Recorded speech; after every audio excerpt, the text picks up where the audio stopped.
Okay, guys, girls, we are getting started with Clem versus Raynor. It's already pretty much good to go. We're in the lobby for Port Alexander. This should be a pretty good match. We have two semifinals, though, to go through today. A quick little run through before we get started for all you who are just joining us. Whoop. Oh, God, that new transition feels so good when it works properly. As I said, though, we have Soul versus Showtime and Raynor versus Clem. These will each be best of fives. There's a bronze match that will be a best of 3, and there'll be a grand finals, which is a best of 7. Now, we are, as I said, pretty much ready to go. So let's just hop right into it. Port Alexander for game number 1. We'll see you guys on the map.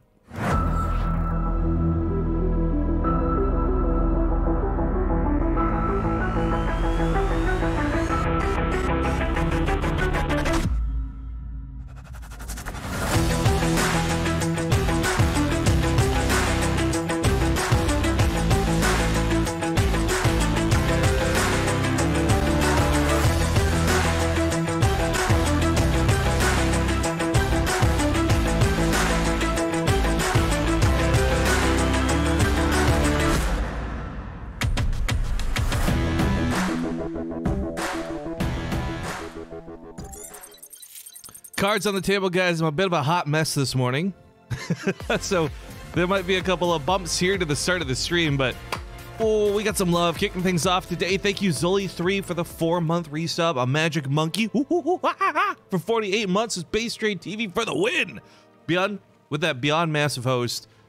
Guys, Beyond was streaming with his camera today. Can we just all talk about that for a moment? Can we just take a moment and consider how crazy that is? And then Part Gaming 2, thank you for the 5-month resub. Very first sub of the day, but okay. To start things off here for the semifinals of Slay Them All. In the top left, we have the red Zerg player. It is, of course, Raynor. And his ex-teammate, but also, I guess, peer. We have his opponent in the bottom right, the blue Terran player, Clem. Clem was actually playing really well in his groups. I'm very impressed with watching him. I think that if he can bring any of what he had in that group play and some of that fire to this match, he could certainly tackle Raynor. But Raynor's, I think, everybody's favorite. Is there, like, I don't want to be that guy, but is there anyone in the audience who doesn't think Raynor is going to win this series? Because this kid is on a fucking hot streak with everything he does. I love it. Incorruptible Lizard, thank you for the 27 months, by the way. But we'll see what actually goes down here. There's been some interesting builds. Clem has been playing a little bit more standard, old school, if you will. A lot of Terran players are watching right now. They're opening with battle cruisers. They're throwing some liberators, and it's just like an opening, whatever. But Clem was just doing a lot of marine tank. He absolutely destroyed Nurchio. I mean, it was a good day for Clem, is what it came down to, frankly. And I liked seeing that he could still just make old school stuff work and not relying on new gimmicks. But to be fair, new gimmicks also still work. So you be the judge. Angel Del Muerte, thank you for killing me 9 months in a row of exciting StarCraft 2. Let's keep it up. Now, a quick rundown here. I don't think I'm like 99% sure we used up all the coupon codes. But before we get into too much today, I do want to talk about the prize money just a little bit. First off, this tournament has a guaranteed prize pool of $650. Rifkin, why are you phrasing it like that? That sounds awfully suspicious. Well, it's because we may or may not reach the crowdfunding goal for this tournament, $650. I will pay the difference, no matter what that difference ends up being. In fact, I picked up a sponsored stream for after this stream, so it won't interrupt the StarCraft stream, just to guarantee that we don't have any problems with the money for it. So no matter what, $650 is on the line here for the players. If, for some crazy reason, maybe we've got a rich billionaire who loves StarCraft watching, I don't fucking know. If we have more money raised than $650, obviously that will go towards the players. Says on the Match Arena page, all that good stuff. But for now, first place is worth $250, second place is worth $150, third place is worth $100, and fourth place is worth $50. While every other player who competed got $25 despite not making it to the playoffs. So we've got a pretty good spread of the prize money for this, and I gotta say, like, each day has had some pretty stellar viewership. We've had some really great games. If you guys missed it yesterday, there was a, like, 46-minute game. Was it DNS, Nurchio, or something like that? It was crazy. It was so good. I super loved watching that one. The code Sleigh has been used up. Okay, good. Thank you for confirming that for me. Awesome. So we don't have to worry about coupon codes. It also means we've milked out every dollar we could from Match Arena. Thank you guys again for helping out with that. But yeah, this was an interesting experiment of a cup, by the way. We left this open to anybody could cast it. You'll notice Wardy's also cast this in English on his own channel. Mint Crystal's covering it in German. We did offer it to anybody, so I was a little sad that less people were interested, but I guess it is the holidays, so Take TV, for example, wasn't available, and I think Cold Terran was going to, but then he just kind of buggered off. I don't know what happened with him. I would have loved to have had him cast this too, but yeah, it was just, you know, people could come if they wanted to. Normally we keep our stuff kind of private. It was an interesting experiment opening it up for people, I guess. Cartman State, thank you for the Twitch Prime sub, by the way. Glad to have you on board. This Hellion attack is pending, but there's a Raven that's come out with this for Clem, and we did see a little bit of this. Auto turrets to the mineral lines while Hellions would ride in. It's kind of an okay move. I just... the problem I have with it this early is that there's not that many drones to actually catch running away. So he's actually swapping this. I like the way he's swapping this, by the way. He's going to end up auto-turreting here and running in here with the Hellions instead of the other way around. Oh, that was the big badass donation sound, by the way. New guy strolling into town. Thank you very much, Must Munchkin. I'll read your message in a moment, my friend. Hang on, we're on the precipice of an attack. It's a lot of Hellions and a Raven. Already burned its auto turret. I think it's trying to push off an Overlord. It's gonna be tough. If you get the right angle of attack on the Lings, he could do a lot of damage. But at the same time, Rainer's doing a really good job reacting to things here and not getting too caught off guard by complacency, I guess we'll call it.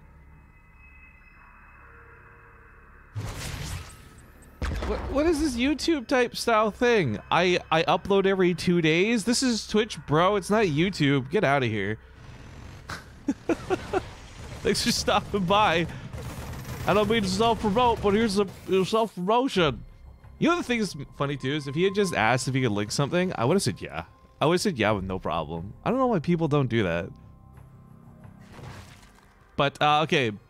The donation message said, big ups to Big Dick. Awesome job keeping StarCraft alive. Thank you for that, my dude. Meanwhile, Lings do clean up all these Hellions. I think this is kind of, we saw this coming. Rainer just has so many Lings roaming around, but what's impressive is the way he comes in for these attacks. I had told a little story about this the other day on stream, but just to tell it again for all the people who weren't here, Rainer had reached out to me. He was on a bit of a slump after Home Story Cup. He had lost a few games. He was feeling bad. He's like, yo, Riff, you cast a lot of my games. Have you seen any flaws or mistakes in my playstyle? And I couldn't really help him with this, but the one thing I said to him was like, man, your control for your Lings is always so good. He always knows when to counterattack. He knows where to be and position himself. Now here, I don't... There's a lot of Lings given away to kill a tank. I don't know that it was worth it, to be honest with you guys. But prior to this with the Hellions, you notice his positioning with the Lings was done so well, and he kept them spread out so they wouldn't get hit by like one crazy blast that was like, oh my god. But hey, that's the Go for StarCraft caster, I think, that just hosted me, unless I'm confusing it for somebody else. Maralekos, thank you for the 16 viewer host, dude. I hope you had a good time doing whatever. I think if it's not Go for StarCraft, then this is just an awkward shout out, but I thought it was. Either way, thank you very much. And see, that's how you do promotion, by the way. You want a shout out? Host the channel. Guess what? Check him out. He does twitch.tv/Markelos. Maralekos. So I'm saying it wrong, but Maralekos. However I say it, thank you very much for the host. Yeah, it was Go for StarCraft 2. Oh, thank God. I was like sitting there like, I better not be wrong about this. It's going to feel super awkward. There's a Spire coming out of this for Rainer, by the way. It's so weird seeing that a Spires come back into play for a lot of these matchups. For ZVZ, it kind of made sense with the Queen nerfs, but we've been seeing Spire play a lot more in ZVT, which I find really interesting. I don't know that mutas are necessarily all that much better, but the beauty is, of course, it creates some interesting meta play with Widow Mines, which we'll talk about if it gets to that stage. For now, constantly on top of these drops, trying to make sure this hatchery doesn't get denied, but it does. Nice pick off on the drone out of Clem. It's a small detail, but it's a nice one. Rainer, of course, already has a 4th base up, so it's not like, oh my god, Rainer's in trouble. He couldn't get his base down, but yeah. Having lots of hatcheries to work with. I believe he's built a macro hatchery up in the main base too, so his larva shouldn't be an issue this game. Bailing speed will be done in a moment. This is something he's been unfortunately missing. Speed on creep is going to make it a lot easier to grab these Marines that he's been struggling. Picks off a Queen, not too shabby. Lings running left and right. Of course, there's still the drops down here to the south. And it's all kinds of chaos for poor Rainer right now. As the Marines continue to stutter around, it's picked up once again. Top right. I mean, this is what I like about Clem. Very, very active on the map. He's not getting too caught up with things, and his macro's holding strong. He's got the second factory finished up. He's building a bunker and a miner wall to protect his mineral lines. As Rainer is going to be the guy to hit you with laying around buys. He is going to be the guy to hit you with a couple of banelings if you're not looking, so I like that preparation. Medevac's running for their lives for the mutas. I don't think they can survive, but he is going to try and save these units. That's a lot of units to lose, so runs here with the Raven. Oh, the anti-armor here is beautiful. It coats every unit orange.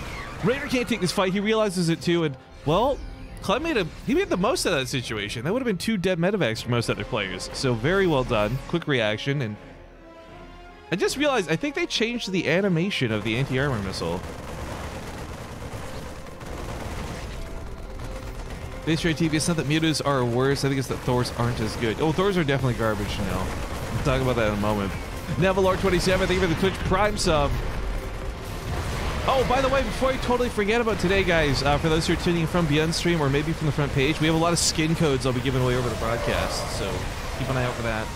Talk about that later. Banelings do crash in. Tanks take care of most of this, but unfortunately, this bio, which is so heavily stimmed, trying to run away from this is going to struggle. It'd be a lot easier if you could just focus fire down the Banelings, but there's just a little too much to work with. Here's that garbage mode Thor, by the way. Minimize looking for a shot. First one's not so good. Thor damage also not so good. This isn't good for Clem at all. Oh, Bailey's about to hit those SCVs. Bad news bears, 30 workers go down, and he still might not even hold this. So part of what you guys may not have caught just now with the Thor in regards to why it's not as good, a bit of a desperate move I would even say, is they reduced the splash radius even more than it was before. It's a lot harder to actually hit the cluster of mutas. Thors still have damage against mutas. Make no mistake. That didn't change. What is it? Yeah, 12 times 4, right? Great. 14 times 4 now with its auto, with its attack. The problem for it comes not with its lack of damage, but its lack of splash. On top of that, it lost one of its armor points in the patch, so it is a little bit squishier and easier to kill, especially with units like Mutalisk that don't do a lot of damage. But, oh my god. Thank god for that planetary fortress hit. He's still gonna lose a lot of SCVs, and Clem's still up shit creek without a paddle, guys, but oh boy. Maybe just sacrifice the Mutalisk? I guess it kind of can. It's not really that many Marines to fight back. Thor, again, being a little bit useless here. I think it's stuck too. I don't think it can walk through this one depot. I've seen it kind of derping out with its AI. It got stuck up here on the cliff too. Yeah, he lowers the depot and he gets it out. ALS, don't think I didn't see you, by the way. Thank you for the 48 months. East Kate, back at you. Merry holidays. Okay, you know, that's not a bad idea. A lot of those mules were about to expire, so kind of a nice way to sacrifice them instead of the SCVs. Very unfortunate for Clem that he's had to deal with all this. But, man, Clem had some really good momentum in the first half of this game, and then Rainer just kicked into overdrive with the macro. Well, starting to get a couple of good shots here and there. I mean, at the end of the day, when you look at what's on the table, right? Clem is severely outbeaten in supply, but he's keeping up an army. And as long as his army supply can keep up, he's got a fighting chance. But this is an army supply for Rainer that has like 23 banelings in it and a bunch of mutas, so even the type of supply here is going to be tough to tackle, much less the numbers. He is going to be guiding. Look at that focus fire out of Clem. Playing like a Super Saiyan with the last breaths of his game, but I don't think it's going to be enough. Oh man, that was actually really cool watching that, but Muta should be able to clean up what's left. Not enough Marines. GG. Ladies and gentlemen, Rainer will take game 1 in his best of 5. This is a good matchup is what this is. Also, whoa. Are we on the front page too, or is this all Beyond's host? We're like 4,000 viewers. This is fucking insane, guys. Let me get the next map posted up here. It's Automaton. As I had mentioned, though, Blizzard gave me, to be clear, it's from Blizzard, hashtag ad or sponsored, whatever. Blizzard gave me like 100 codes for skins to give away, guys. Yesterday, I think we gave away like 50. I don't think we'll give away as many today, but I have a bunch of skin codes that I'll be doing. So what we learned, though, is we can't put them in Twitch chat because when we do, there's like bots that copy paste and steal them. So this, I swear to you, this isn't an ad. I'm not just shilling out here. This is something that we actually have to do. We have a Discord server where there are no bots because we control the server a lot better than we can in our Twitch chat. So Discord is free for everybody. You don't have to be a subscriber to be in Discord. We are going to be doing our skin code giveaways through Discord. I'll be pasting the codes in Discord for you guys. Okay, well, that's a good way to start off the morning. Hello, Akuma. Gifting some subs out, no big deal. Just 10 subs, no big deal.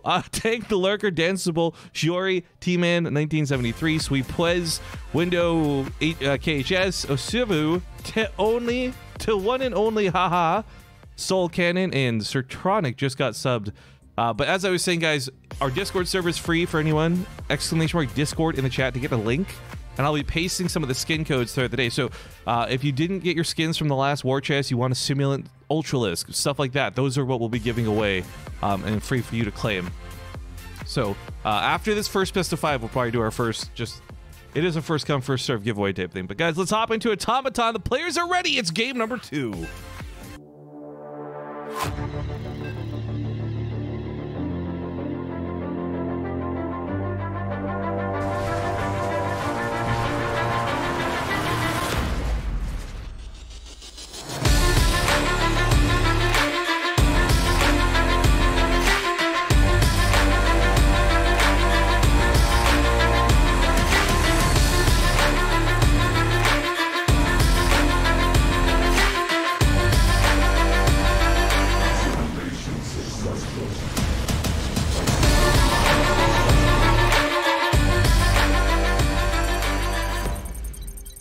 Welcome back, guys. Game number 2 kicks off here in the semifinals.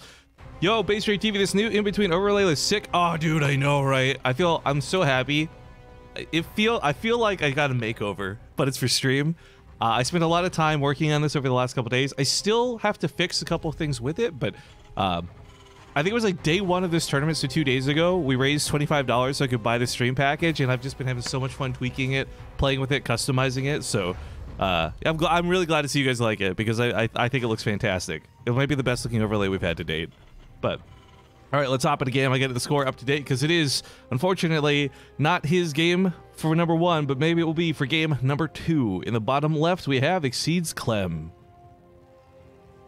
And his opponent at the top right going to be the blue Zerg player, Raynor. And oh, as if Akuma's sub hype wasn't enough, Elmer42 comes in with some Twitch Prime. Thank you so much for that, dude. All right. Yesterday, okay, you know what's kind of crazy? This tournament has been so sick. We got like 100 subs yesterday or something. Can we beat that today? Is that a thing?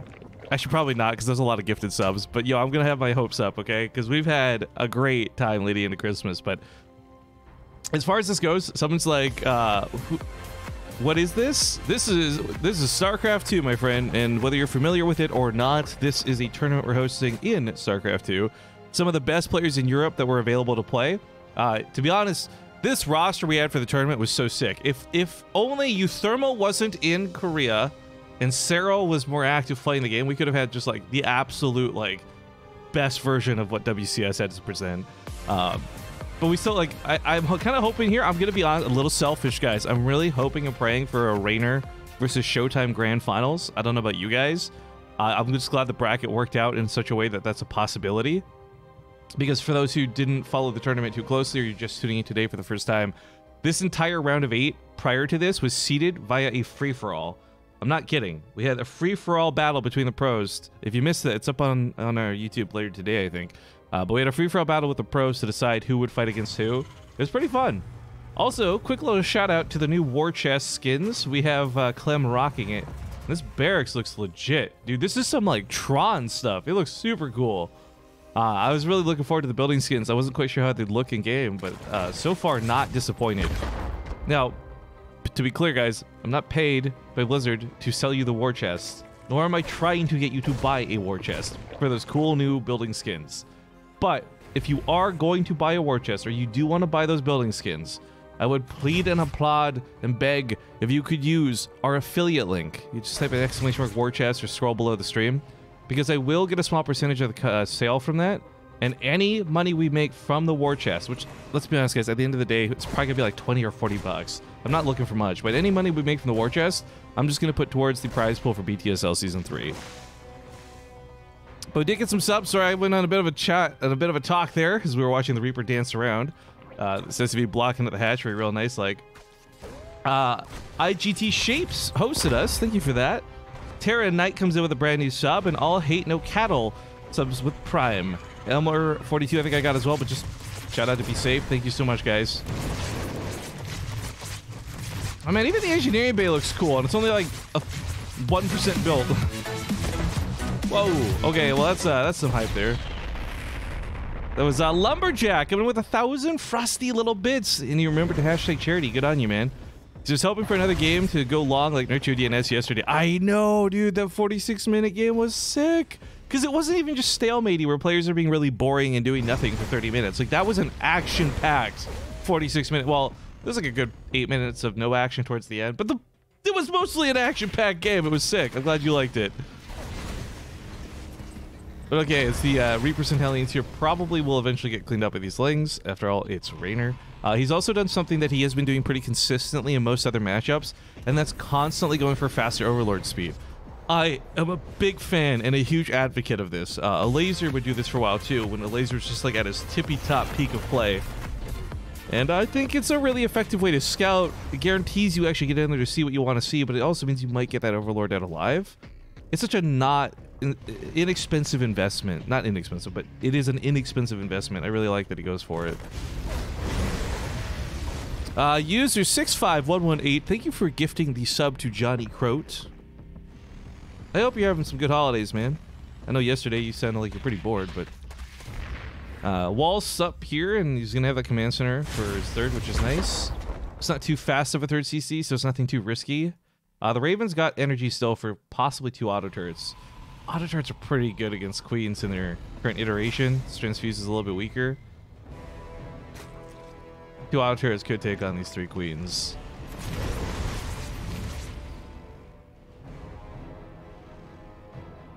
User 65118. I used to know user 65117. That's a cool dude. Yeah, dude, it's crazy to think about just how many of those versions of that name was already taken. Huh, this is kind of cute. The auto turret makes a big difference with his Ling fight, whereas before he got completely wrecked. This time he takes out most of the Lings. Still not like a crazy amazing trade or anything, but a very interesting dynamic swap from the way game 1 to game 2 worked. Also, this Overlord just kind of chilling still, barracks being built up. Got the engineering base too. Man, these skins look so cool. I'm really glad they came out looking so great. Also, I guess the cool fact too is, if you guys have seen the extension mod on the stream and all that stuff, this is the first time ever Blizzard's done something like this. They're working with Twitch to reward viewers for watching the stream. So if you don't already know, if your war chest hasn't been enabled and you haven't figured this out from like 40 other streamers doing this, you can collect XP about once every 20 minutes. You get 50,000 XP. I think some people were telling me they got a fully unlocked all tier 1 just by watching the stream yesterday, which was kind of cool. But we also had like a really long stream yesterday, so if you guys haven't done it, make sure every 20 minutes you check that little war chest. They'll be over here somewhere. Just collect XP. Warhawk Gaming wants to know when's the next amateur tournament. At the moment, there are no plans for it. So we just wrapped up 2018. We had our last amateur tournament happen just yesterday, I think it was actually, or the day before. But yeah, that's all wrapped up and done. We have no plans to do BTSL Amateur for 2019 yet, although we are considering it. So just keep an eye on Discord, I suppose, for information. My best suggestion there. BaseTradeTV, all you talk about is fucking money. Stop begging viewers for money. Legit begging. Oh, dude. That's the quickest way I've seen someone get banned in a long time without calling me fat, too. That's impressive. Congratulations on setting your new record, dude.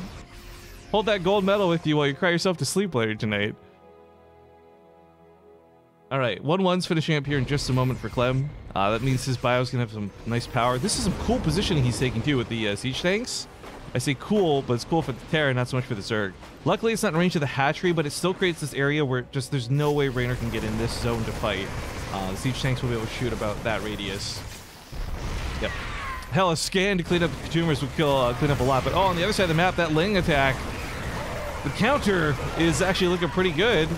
Takes out the siege tank, kills a few SCVs, the wall's down too, so it's a bit of an infestation, but at the same time, as good as this is for Raynor, he's gonna have to bring those Lings home because he's got nothing to stop this attack right now.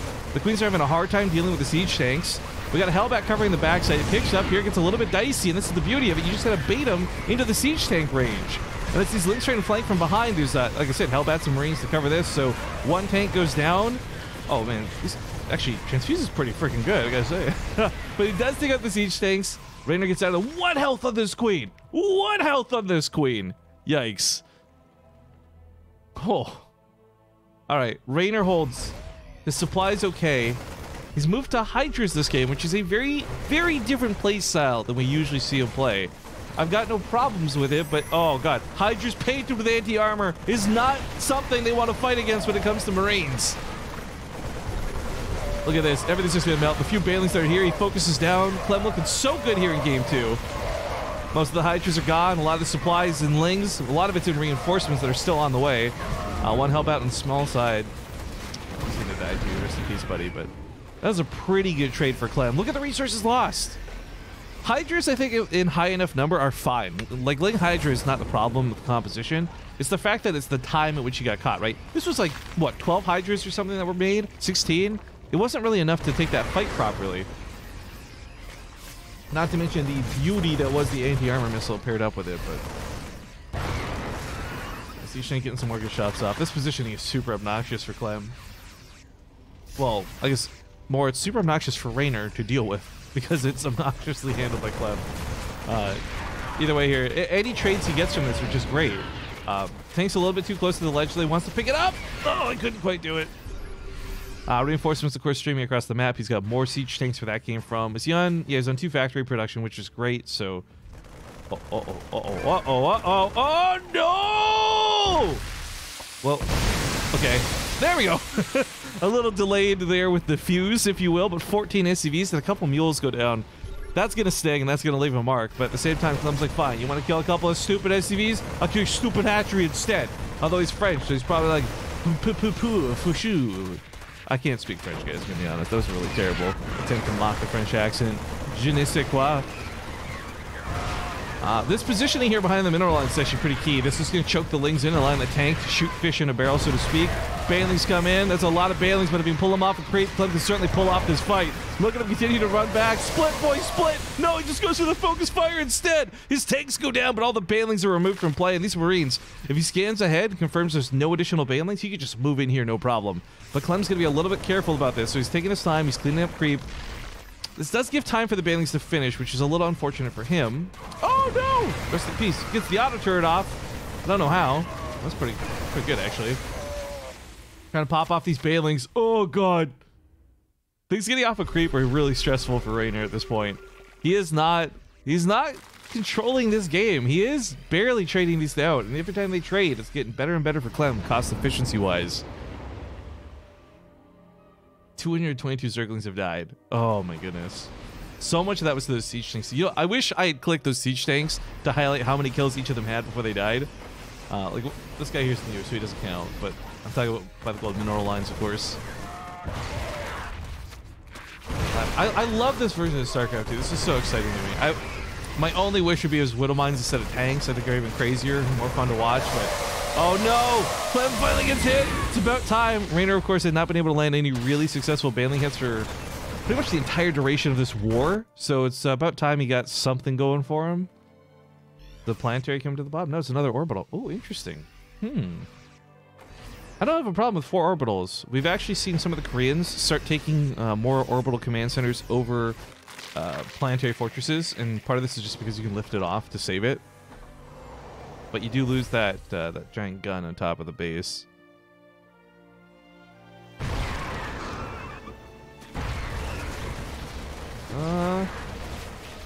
In this case, an orbital might have been better, though. Good night, Command Center! Didn't even get to throw out the mule. That sucks. Banelings on the right side also catching his Marines. I'm not sure what's going on with Clem. He's getting caught. He's getting caught. And he's going to tap out. Whoa. I guess his army supply did manage to fall. I thought Clem had that game for a moment. I'm going to be honest with you guys. Even I'm sitting here a little bit like, wait, what the heck just happened? But okay, that's 2 games down. And I have... Oh, this is probably cold and gross. This is breakfast of champions here, guys. We're going to go to a small commercial break. When we get back, game number 3. Thank you very much for watching, and I'll see you guys soon.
All right, guys, we're back, and hello.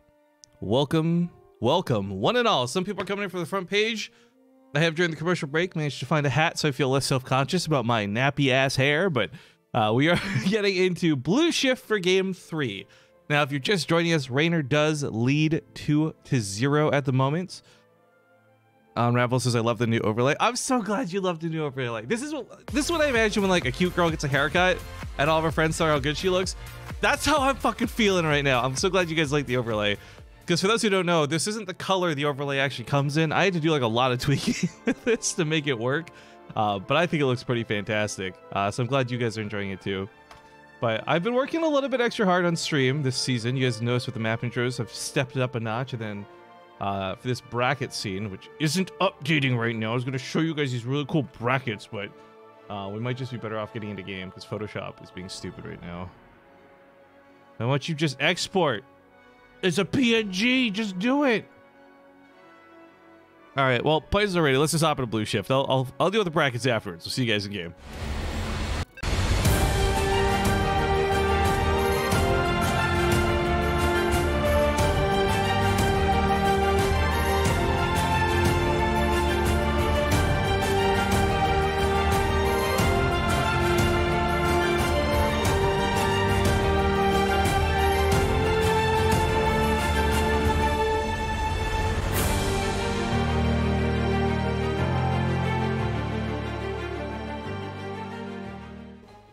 Hey, Akuma D Diablo, paging Akuma D Diablo. Are you still here in the Twitch chat, my dude?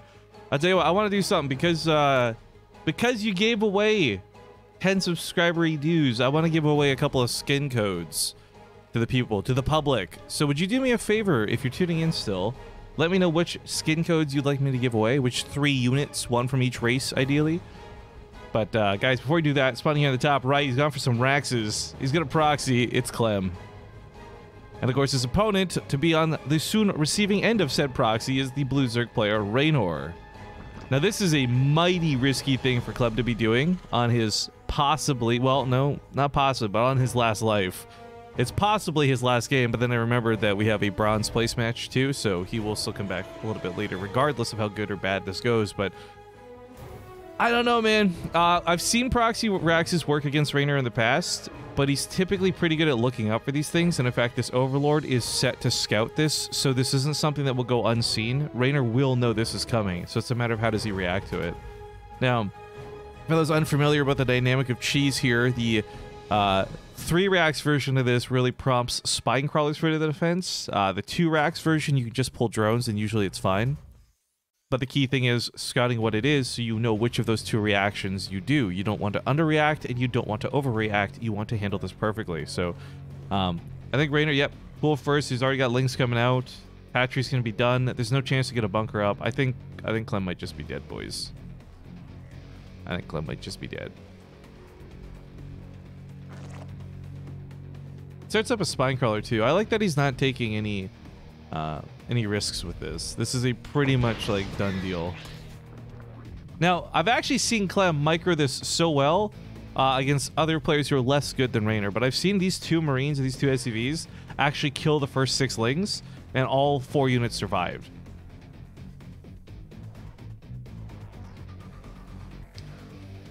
But Raynor, on the other hand, is scouting confirmed there's no command center protect the natural.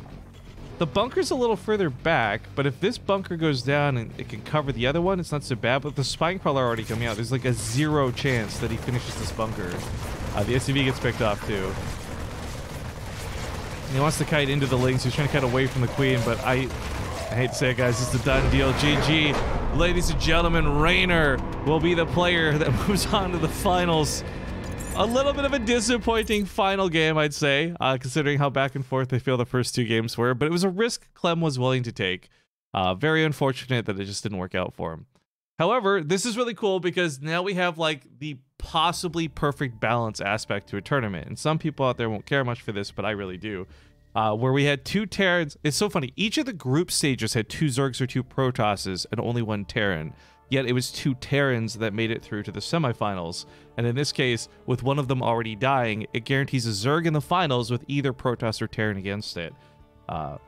Again, I'm sorry if that's super boring and ultra nerdy for you guys, but I really just, I enjoy small things like this, so that's kind of cool to see.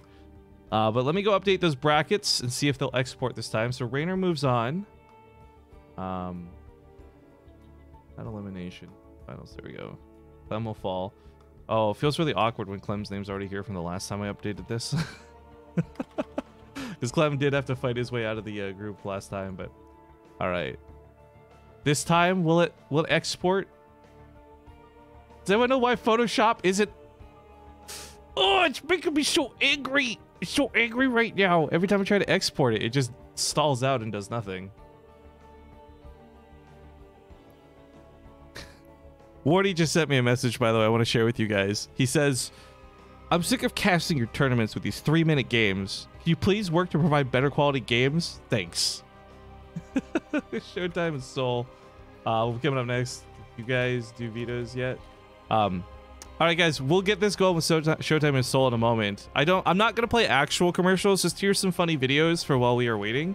Because I gotta get the vetoes done, and yeah, we'll see you guys in a few minutes. Feeling uneasy about StarCraft's future? The future. Are you unsure if you can afford a war chest? War chest. What about WCS? Well, don't fucking worry. Win it. Check out the war chest. Quit wasting your day grinding the ladder and losing those precious ladder points. For a limited time, you can level up your war chest, unlock skins just by simply watching BaseTradeTV. Monday through Sunday. Sunday. Lots of skins. Hell yeah, there are. Buildings too. We also get part of the sale. Cash money. Just use our unique link or click below the stream. Contributions from the war chest will go towards funding BTSL Season 3. While the war chest and the affiliation we have with it are thanks to Blizzard, please understand that the thoughts, opinions, shitposts, and memes we represent do not represent Blizzard Entertainment. There are no side effects. This isn't a drug, but if it was, and if there were, they would include making him slightly taller, muscle definition, sexual appeal, larger general sense of well-being, and the inability to be tilted on the ladder thanks to all the cool skins you have now to show off. Speaking of building skins, here's a joke for the road. The war chest is like an emotional wedding. Everything comes in tears.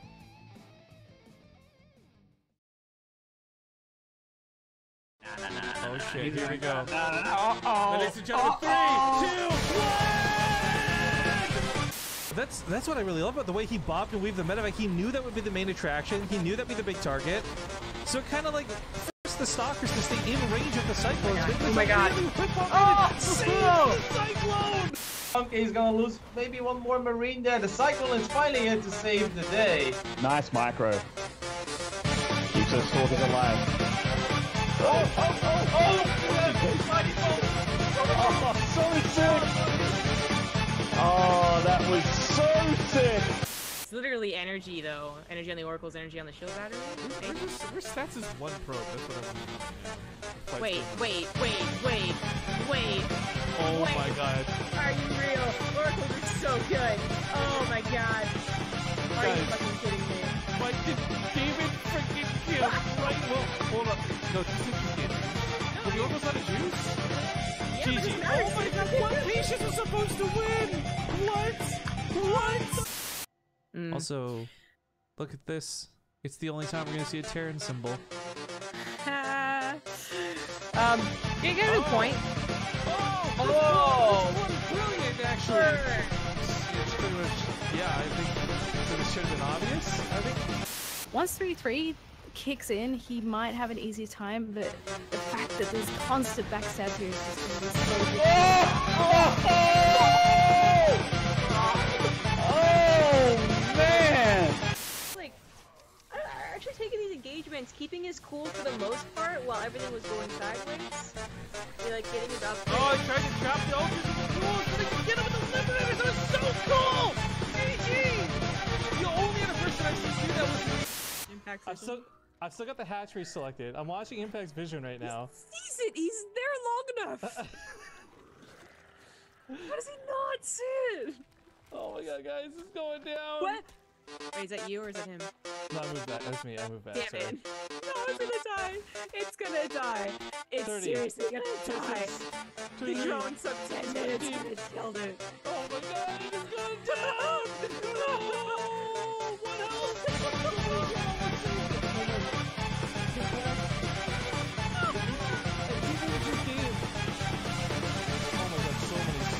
so the ghosts just have no problem sniping off the very few army supply that comes at them. But when there's 80 Zerglings behind these ultras, I'm watching these banelings. Oh, come on. Come on. Oh my god! Boom! Yeah! The Marines are in a spot where they could intersect this. That might be kind of what he's looking for, too. He's looking for something, at least. He's going to see the Warp Prism with the Marine barely? Oh, no, maybe he missed it entirely. He's not coming back. Oh, no, he's reacting. He's got Marines in the main. Okay. So he's just going to go push for the rest. Problem with this Warp Prism now...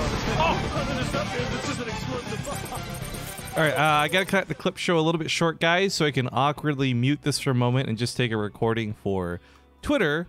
Also, Akuma has selected Ultralisk, Mothership, and Swarm Host. So just as a heads up, in our Discord server, so our free Discord server for everybody, anybody, our general chat, this isn't subscribers only, I will be linking 3 codes. 1 for the Ultralisk, 1 for the Mothership, and 1 for the Swarm Host for you guys to claim. So get in the Discord server and check that out. Meanwhile, like I said, just awkward pause here for a second.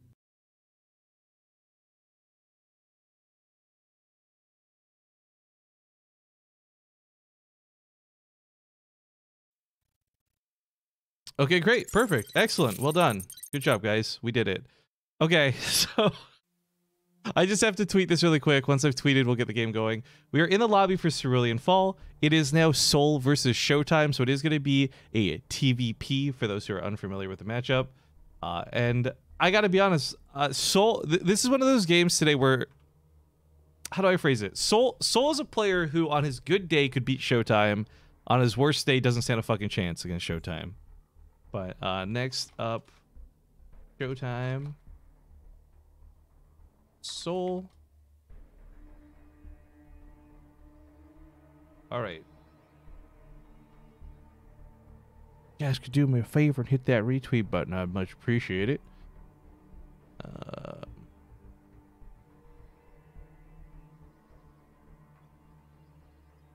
Yeah, I think we're almost ready.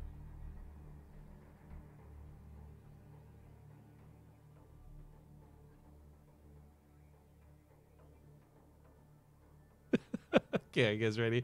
All right, sorry, the players are being a little bit lippy with me in the lobby right now, but we're good to go, I think. Let's hop into Cerulean Fall.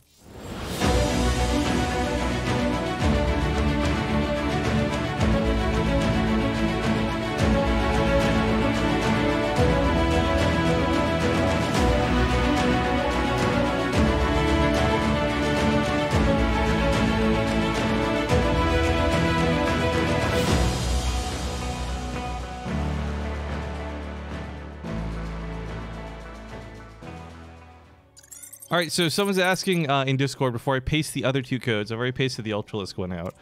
Before I paste the other 2, the Swarm House and the Mothership, how does this work? So real quick, guys, just to clarify this for you. You're going to go to your Battle.net account manager through the browser. You're going to log in. There's a code redemption section of this. If you don't know how to get to it, you can just Google it. It's like 2 steps. And what you're going to be doing is trying to be the first one to copy paste these codes into your Battle.net account to claim them. Because it is a first come, first serve thing. So only one person gets each of the skins. So, real quick here, I'll do the intros, then we'll do some more giveaways on Discord. Spawning here in the top right, we got the red Protoss, Showtime. And his opponent in the bottom left is going to be the blue Terran player, Soul, from Wind and Rain. But yeah, like I said, our Discord server is free and open. The reason we're doing it through Discord instead of Twitch chat is because Twitch chat might have some bots in it, guys. We can't really control that, but with Discord we can. So, like I said, there's one Ultralisk skin. I think the other one he wanted was the Mothership, if I recall. Let me go find her on this list. There she is. And even though I said pick one of each race, you know what? He wanted a Swarm Host. Let's do a Swarm Host. I still got a couple of these bad boys left. So good luck, guys. Have fun. First come, first serve. And congratulations to anyone who claims the skins. Keep in mind, these are the skins from last season's war chest, not from this season. So these are not building skins. These are unit skins. Also, fun that this has been asked by Saint SC2. Says, is there any chance anyone could gift me a sub? I'm poor as fuck. We actually have a channel on our Discord server specifically for people to ask for sub gifts because, you know, maybe you can't afford it this month. Maybe your streak's ending, your credit card's on pause or something. I don't know. But we actually have a channel because we do have some very nice, very generous people in our community. We have a channel set up on our Discord specifically for you to request a sub gift if you can't afford one or you would just simply like one. So I would also recommend checking out the sub gifting channel if you're already in Discord for the giveaways anyways. But hey, maybe a shout out from Rifkin on stream gets the job done. Aylis just gifted a sub to Saint SE2. Thank you for being such a good guy, Aylis. Siga, the answer would obviously be number 1 because you could hide it better than the other two. It's a weird question. Don't ask me questions like that when I'm streaming. Ooh. Anyways, I don't really have a lot to talk about. There's not a lot of sponsors for this, guys. This is just like a tournament we threw for fun over the holidays. I hope you all are enjoying it. I'm really glad you guys have liked the overlay. A lot of positive feedback from this. It's been great. So I've really enjoyed putting this on for you all. Also, Therminator gifted a sub to Siga, although Siga, you've now joined the cult of Therminator, so I'm sorry for that. Soul's having his command center really badly delayed here. So I had mentioned prior to this, before getting into the game, about Soul and his skill level, and God, I've seen Soul take on amazing players and then flop against not amazing players. A good example of this was at Home Story Cup. I got to cast most of Soul's game on the B stream. Many of you guys may have missed this.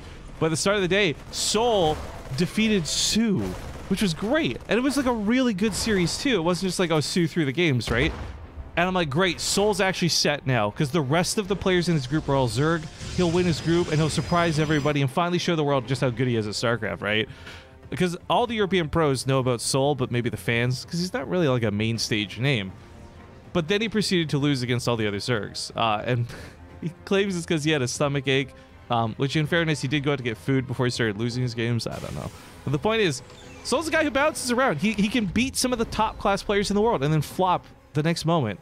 So he has to bring his A game to this to defeat Showtime.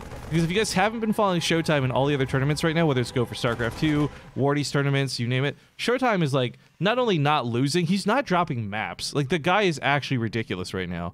So in every way possible, Showtime is my favorite to win the series. But what's so cool is that I know Soul has the potential to upset. I'm not saying he will. I'm not trying to sell you guys on a false story or narrative. It is just very real that Soul could possibly make this work out. I just want to highlight too, a lot of Protoss, I don't know who the first one to start doing this was. Usually you could catch the trendsetters, but I really enjoy this new method of building, just kind of wall out Reapers. You can see their Soul couldn't even get up on the high ground, not because of the Stalkers, because the AI was bugging out. It kept sending him southwards.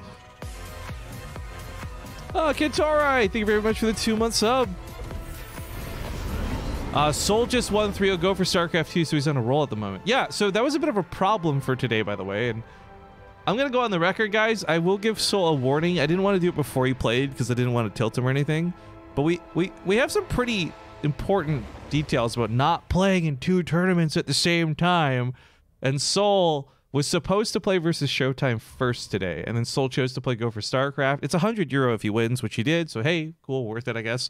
But I was really disappointed with that. So no actual punishment. We're just going to give him a warning for it because it's really not cool, and it did affect the broadcast here. But that being said, he won Go for StarCraft, so that's warmed up if I've ever heard warmed up. Oh, this pylon goes down. Doesn't stop gateways, but it will delay possible upgrades. A little bit scarier with the Stalker shooting away the medevacs, but because they're shooting away the medevacs, they weren't killing the Marines, so these actually pick up quite a few Stalker kills. And this ends up being a not terrible trade for Soul. It's not great. Took some pretty nasty losses with that medevac going down, but with the Stalkers all softened up, this Widowmine becomes even scarier than before. He's trying so hard not to let this go off on a single probe. I love the focus fire from the Marine to make sure that doesn't happen. Blades forward, gets caught, hit with the Widowmine, EMP on several of these Stalkers, but not enough damage for the Marines to finish this off. Not bad though for Soul. Look at the resources lost at the end of the day. Really started making that work a lot better towards them with that last one. But production is starting to pick up. We got extra barracks coming down for Soul. His tech's going to be wrapping up here too. Stim's done, but combat shields soon to join. And once Marauders are in play, well, then Stalkers are a lot less impressive. But man, Colossus are fighting their way back in the matchup. I thought it was going to be all about Disruptors, but we've seen a lot of Colossus play consistently from different Protoss players over the last few days. Showtime obviously being the highlight for this one, DNS yesterday. I'm excited to see how this goes, because the Marauders are so good at knocking down Colossus, so in a perfect situation, Terran players can absolutely deal with this without having to go Mass Vikings, but sometimes you just go Mass Vikings because you're paranoid that you can't handle it with your bio and your control. Marcos gifted a sub to Stompa. Thank you very much for that. Legency or Legency in chat says been watching Rifkin for like 5 years, never subbed because I'm a greedy bastard. Lol. You know what, dude? I'm cool with that though. If you've been watching for 5 years, fuck yeah. Like, I'm sorry, swearing, right? All that stuff, but a lot of people hear me talk about subs and hear me talk about donations and they think that's what it's all about, but no, not really. Like, I pride myself on the fact that, hey, you know what? We're on the front page. We're about to reach 6,000 viewers. That's fucking cool. You know what's great? When we're off the front page, we hold on to like 4,000 of that, right? You guys who stick around, you guys who tune in, you guys who watch, you're why I keep coming back to do this. So you don't have to sub. It's great when you do. Don't get me wrong. But thank you for watching the channel for 5 years, dude. That's really cool.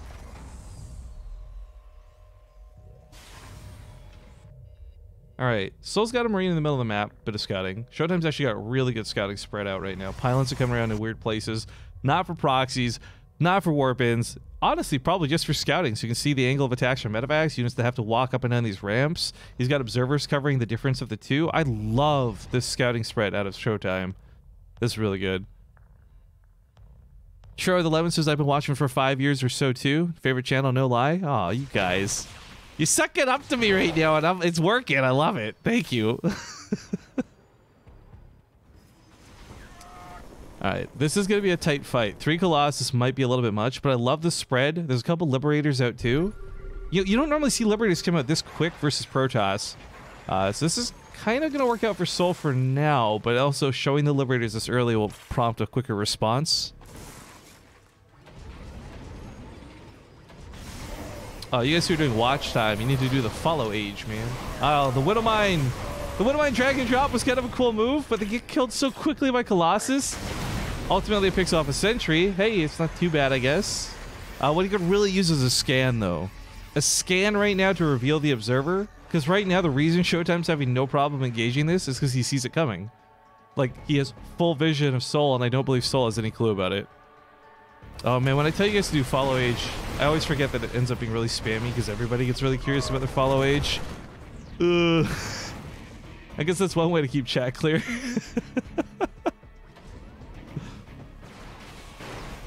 Alright, looking for a different angle of attack. The Liberators still cover that choke, which is nice.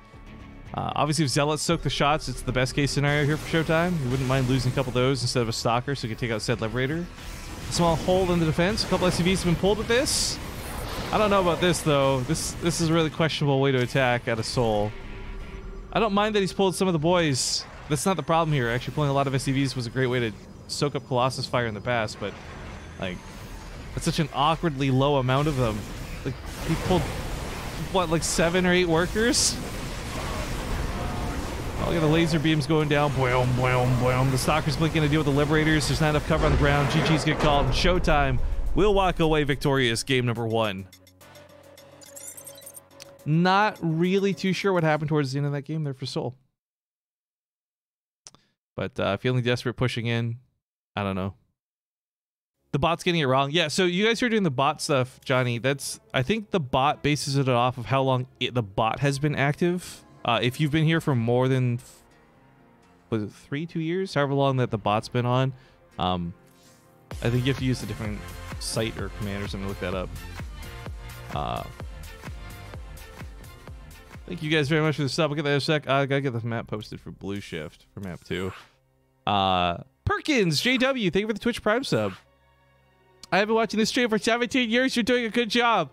Oh, dude, thank you. 17 years is about 3 times longer than I've been streaming, so that's really impressive. Well done. All right, so I don't know where Soul go.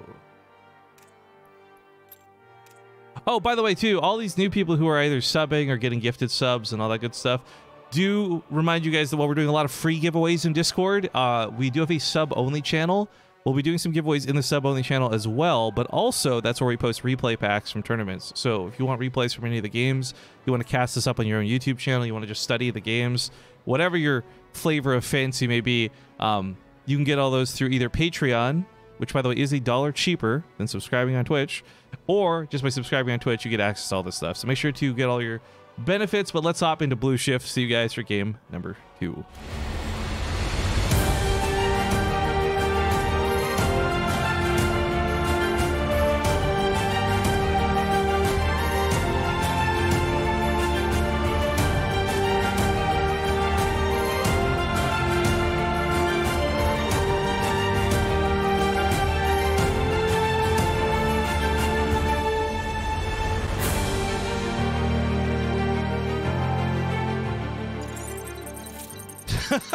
I gotta give a shout out to Lumberjack, by the way.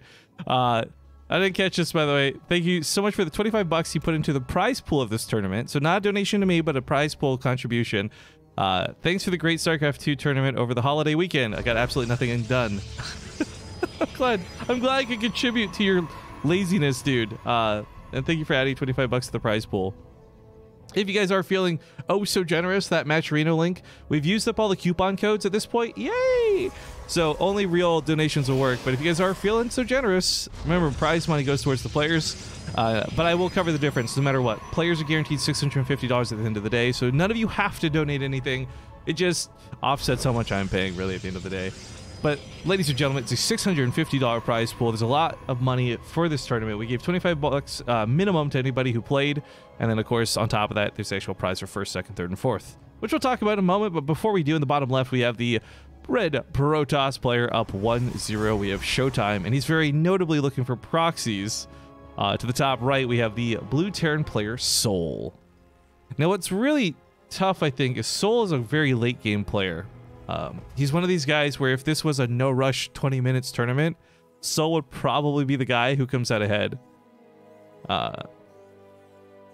Unfortunately, though, being forced to play a little bit aggressive versus Protoss is just kind of the meta of what StarCraft is for Terran right now. That doesn't fall into his comfort zone, I don't believe. But I just got to give a quick, this is the biggest shout out.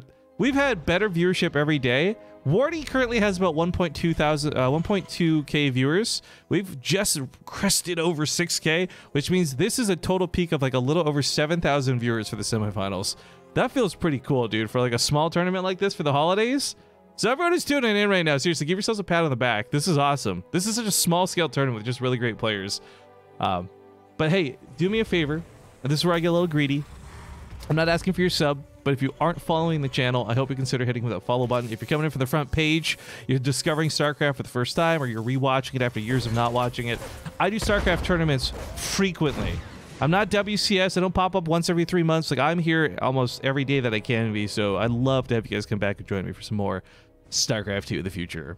We are also going on break, obviously, for the next 2 days, as it is Christmas and Christmas Eve, but I'll be back shortly after, and once we get into the New Year's, Ting Season 5 resumes. We're in the round of 16 for that tournament. That's a $4,000 or $5,000-ish tournament. That'll be some good times. I hope you guys will not miss out on it. Also, just as a highlight, too, I've given the players until Christmas, that way, you know, they've got their holidays off, to submit any scheduling requests. That's why there's no public information about Ting Season 5 Round of 16 just yet, because it'll be on Christmas Day that we finalize which dates we actually play on. But we'll talk more about that later. This is actually a pretty good amount of micro out of Showtime. He wants to ultimately, at the end of the day, delay the command center, kill that SCV. The one of mine obviously is going to create a zone the stalker can't go into, but this sucks for Soul. This is going to supply block him at this rate, which really stings. It's not even just that the command center gets delayed. It's that, you know, you don't want to build a depot. That's the whole point of the command center, and oh, the SCV does get picked off. This is so good for Showtime. This is one of those moments where you're like, do I just quit? Is it easier to just quit? The recall, too. Oh, he's so gross, guys. Showtime is so gross. 4 kills on that Stalker is not too bad for the opening of this game. I did lose the Adept, which was unfortunate. So not quite perfect play there, Showtime. But damn, that's pretty good. And very painful from the Terran point of view. But Soul feeling good enough to keep playing it out. Okay, so not the end of the world. Down about 10 workers. You can make up for that with mules for now. Mining out his main base for the time being. Robo and Blink coming down as a combo for Showtime. I mean, I like Blink for Showtime, just whether it's catching medevacs or maneuvering for Liberators. I think he's a guy where you give him micro, and he can go a very long distance with it. Also, I guess we haven't done a lot of sub giveaways lately, so we just pasted 3 skin codes out to the public Discord. What I'm going to say is the next 3 people who sub can pick which unit we give a skin code away for in our sub-only chat. So the next 3 new subs, or if someone wants to give 3 subs and control it, I don't really give a fuck. Point is, next 3 subs guys can pick which units we give the skins away for the next giveaway. And that one will go in the sub-only chat. We'll still do more public giveaways for all the plebs. We just got to give some love to our subs too. I like the bunkers coming down here as a little bit of blocking placement, if you will. They'll make it a lot harder to actually get on top of these siege tanks. The Banshee has a lot of power, and Soul's getting some nice payback for that really annoying attack early on. There's a Widowmine under the tank too, so he blinks on top of it. Oh! Oh! That Widowmine plus the second tank shot! GG! Oh! That was such sick bait! He was so prepared for that to happen! Oh, guys, this is what I'm saying. When Soul is playing right, Soul is playing right. He nailed it with that. That was bravo. That will tie up this series now 1-1, however. And what is map 3? Map 3 is going to be on Port Alexander. So I'm going to sneak us off to a cheeky quick little break, guys. 2 minutes. When we get back, it'll be game 3 on Port Alexander.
Guys, we are back.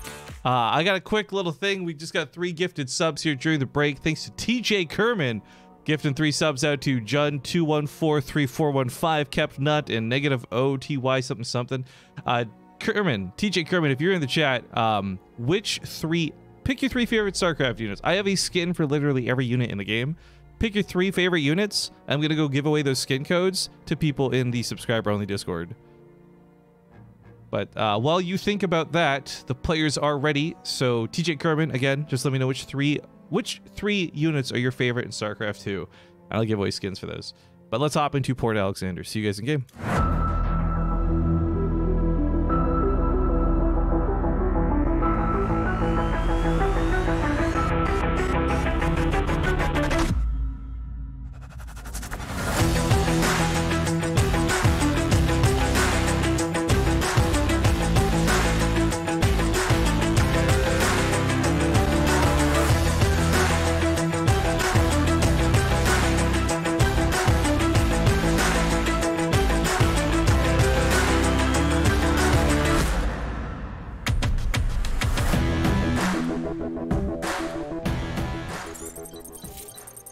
I forgot we made that Quezzy emote yesterday. All right, folks, we're back. Things are tied up 1-1. Call to action, though, guys. I need a clip. Someone had to have clipped the end of that game with Soul. That was such a cool moment. I want to go tweet it. So if you want me to tweet your clip out, just go back in the VOD, clip it, get a good shot of Soul's tanks and those Widowmines. But let's hop into game number 3. To the top left, he is, of course, the Red Terran player once more. It's Soul. And in the bottom right, going to be the blue Protoss player, Showtime. And TJ Kerman has said he would like me to give away a battlecruiser, an adept, and a roach. They are looking nice. So, guys, if you go to the BaseTradeTV subscriber Discord channel, so this is the subscriber only room, this is not for the plebs. I'm about to paste in 3 codes. It is a first come, first serve basis. One will be for the Roach, which I'm doing as we speak. One will be for, what was the other, Battlecruiser? Hang on, I just had this in chat. Battlecruiser and Adept. Where is the Battlecruiser? You know, I should have, if these were alphabetical order, that would have been great. And then last but not least is the Adept. Where are you? Here we go. So thank you very much, TJ Kerbin. Good luck, have fun to all those who just claim those codes in the sub-only channel. Much appreciate you guys for your support. But as I said, we'll do some more giveaways for the public as the time goes on. We have a lot of these codes left. I have at the very least 2 of every skin, 3 possibly for some. So don't worry, guys. We'll make sure that you get a chance to win something fun that you missed out on. Serban_DJ, thank you for the Twitch Prime sub, by the way. Much appreciate that, dude. We also had someone else during the break. Who did I miss? Captain Miggs. Thank you as well for that. But anyways, getting into game number 3. Soul. I would have been so tilted. I would have seen so many Terran players quit after their command center got so delayed like that.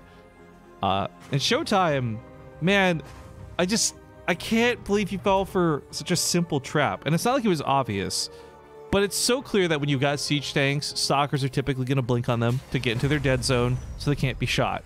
And in doing so, you got hit by that Widow Mine. It did so much damage. Also, Kirby, I'm gonna put something out here because you keep trying to insist on me clicking these links in chat. I know the type of guy you are, and if those aren't like Rick Rolls or stupid gnomes or some sort of weird screamer, it wouldn't be you. I'm not clicking any of these links, and if you keep linking them, I'm gonna time you out in chat. You are unfortunately, well, a funny guy are not a trustworthy guy.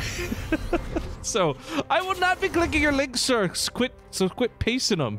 I'm on to you. Hey, Rabathari, thank you for the 54 months. He says, seasons, greetings, and happy holidays, BaseTradeTV. Same back at you, man. Hope you're having good holidays. It's so weird. Christmas is 2 days away. Where did the time go? 2018 took forever, but it feels like Christmas went by in a flash. By the way, there's a nice amount of micro there to kill the Adept. The Adept was going to be a bigger nuisance than the Stalker would be, because with high ground, he can at least keep the Stalker from pushing in. Still, though, looking for an opportunity. I like the Widow Mine there on the right side. Bunker sets up on the left, and Showtime. Well, he's going for a Stargate this game, so we got some Phoenix in play.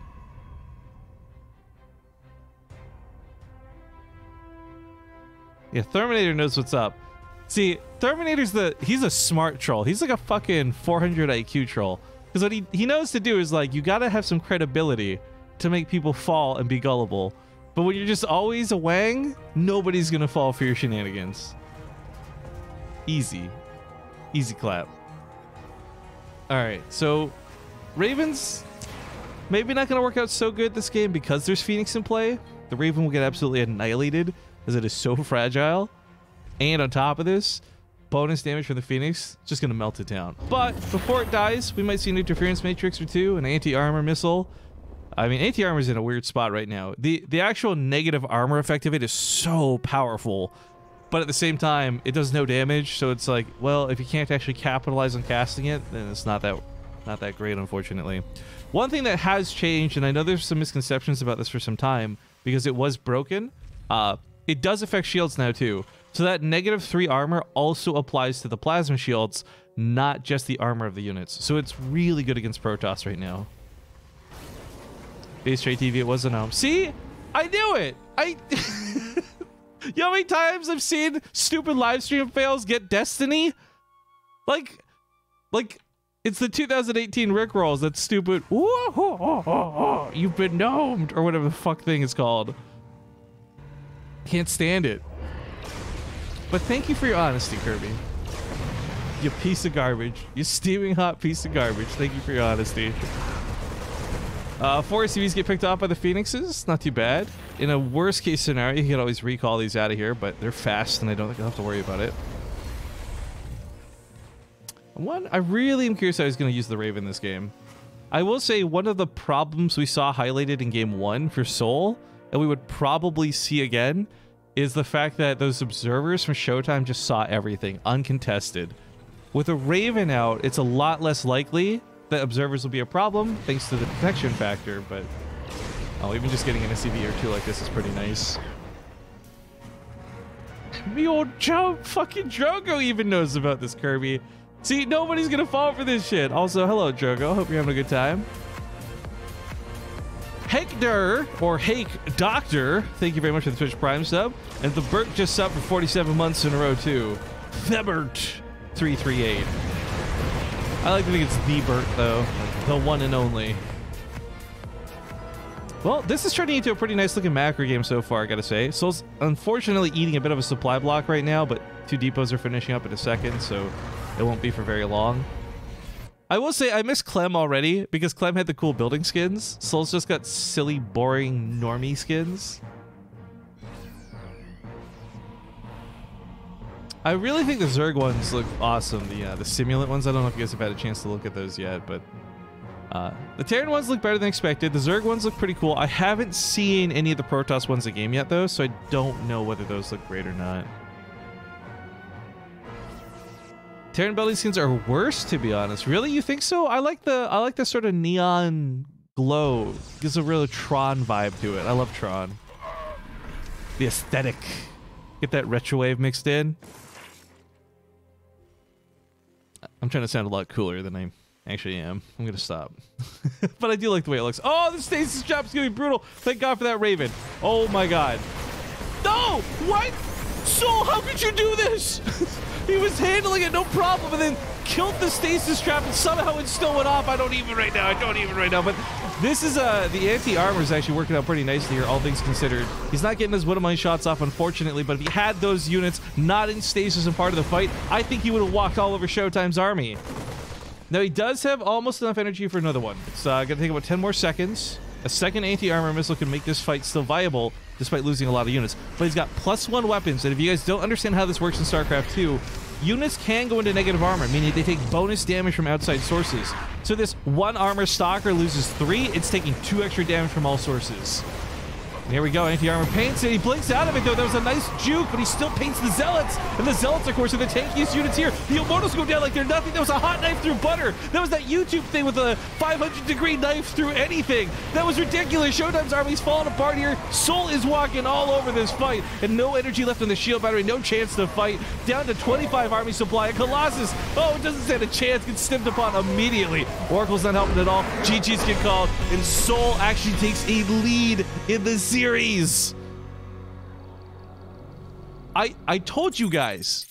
Showtime's definitely the favorite, but Soul on a good day can take down Showtime, and right now, that is possibly happening. This is officially match point. Oh, hey, I just got XP in the war chest, by the way.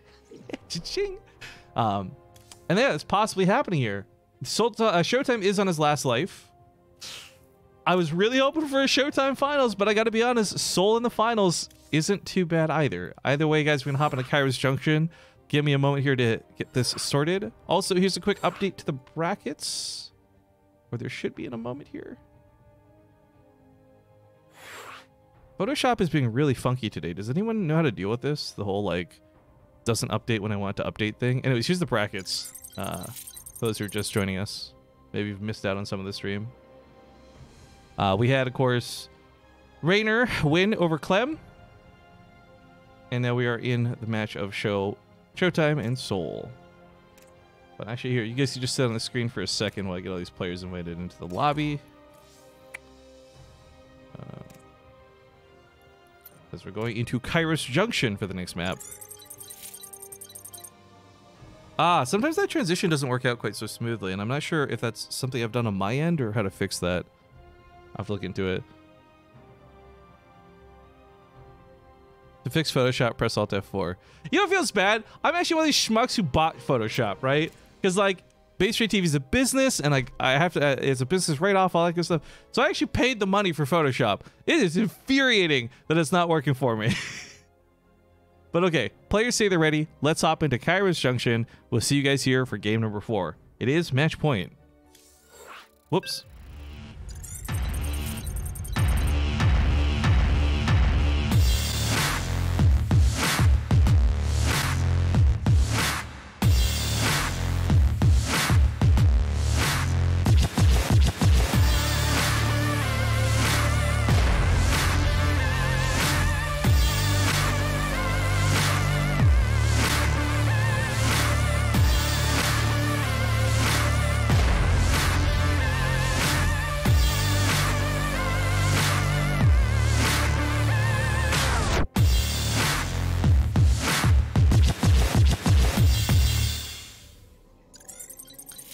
All right, guys, we are back. It's game number 4, and it's getting dangerous. Spawning here at the bottom right side of the map, we have the red Protoss player, Showtime.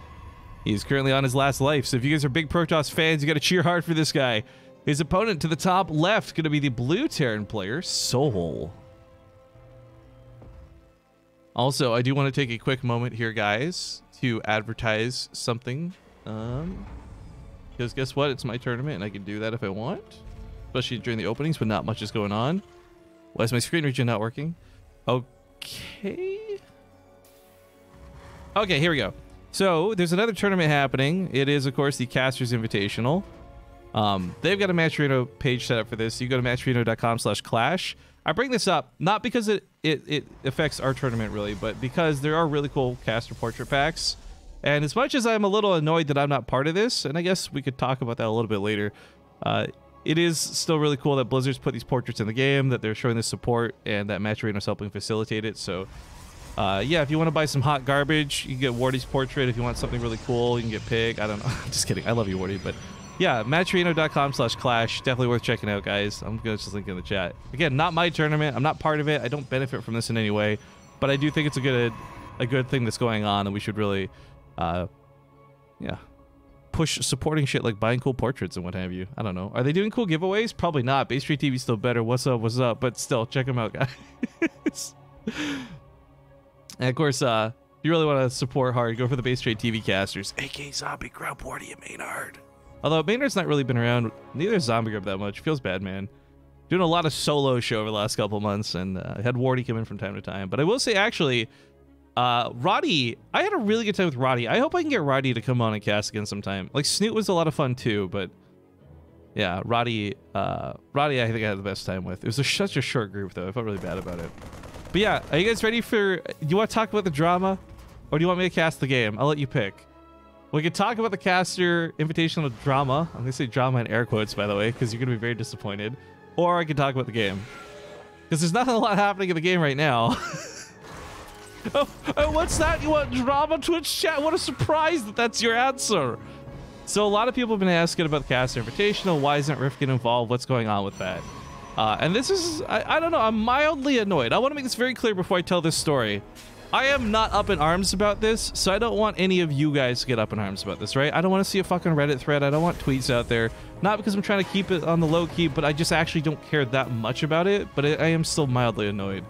So Todd approaches me at Home Story Cup. He comes up to me in the club. He's like, so do you not like me, or what's up? And I'm like, what, dude? I don't hate you. I don't love you. I'm like very neutral. Why? What's going on? He's like, oh, but you know, okay, I can't do this French accent. I gotta shut that down. But I'm doing the Casters Invitational. Do you want to come play in it? I was kind of annoyed because I didn't like the way the format in Season 1 happened, or the first Casters Invitational, and I expressed that to him. But he's like, okay, I'll send you an email, right? So here's the timeline of things, right? This is like the Take TV after party. So I get this email. I can't look at it because I don't have Wi-Fi or data in Germany.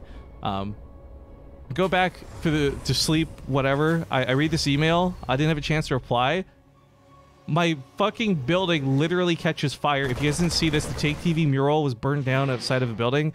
I was at 3 a.m. woken up to flames, smoke, and police and firefighters. That's a whole nother story on its own. But the point is, needless to say, between the fire, almost dying, coming down from the building, and flying 15 hours home, I didn't have a lot of time to promptly reply to his email. However, I did reply as soon as I got home, and I said, sure, I would love to play.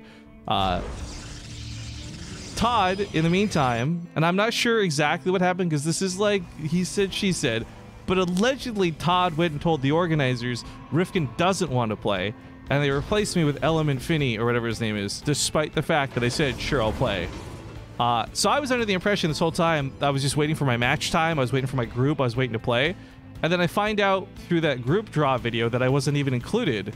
So I'm a little fucking annoyed, I'm gonna be a little honest, because I'm like, wait, what?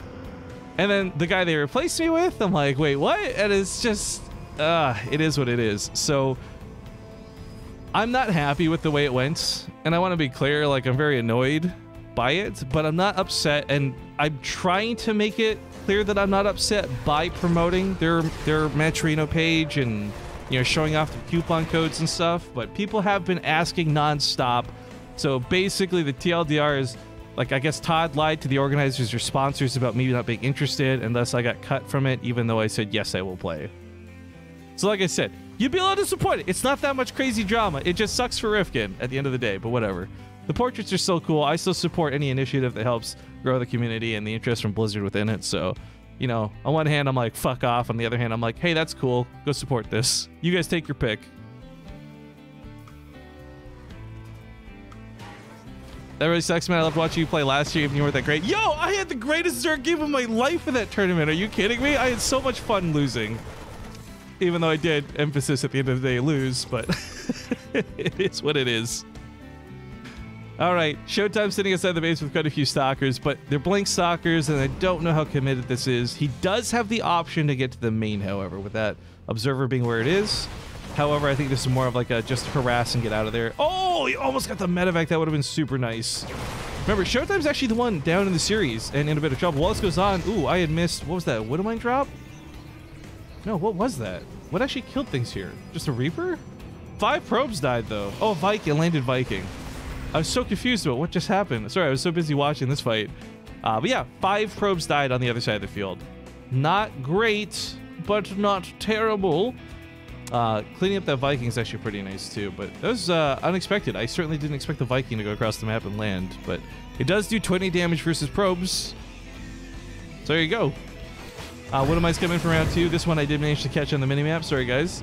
6 kills, not bad. I think he's still got 2 off cooldown, by the way. I think these Widowmines are both still primed and ready. Oh, oh, oh. I guess he's distracted by the fight over here. You can drop these in the Mineral Lines, grab a couple more probes. Oh!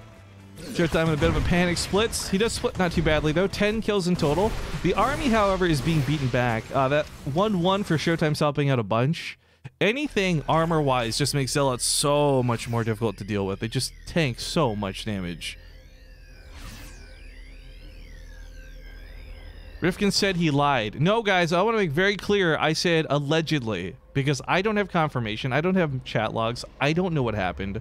I'm working off of secondhand information.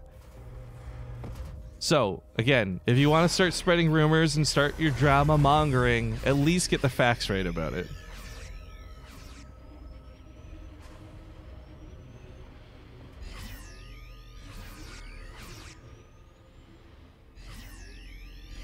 Todd might have been misinformed. Yeah, that's why I'm not upset about it. That's why I didn't make some big post. That's why I didn't start raging about it on Twitter. Like, it happened. It's whatever. It's in the past. Not much we can change about it. The tournament's already going.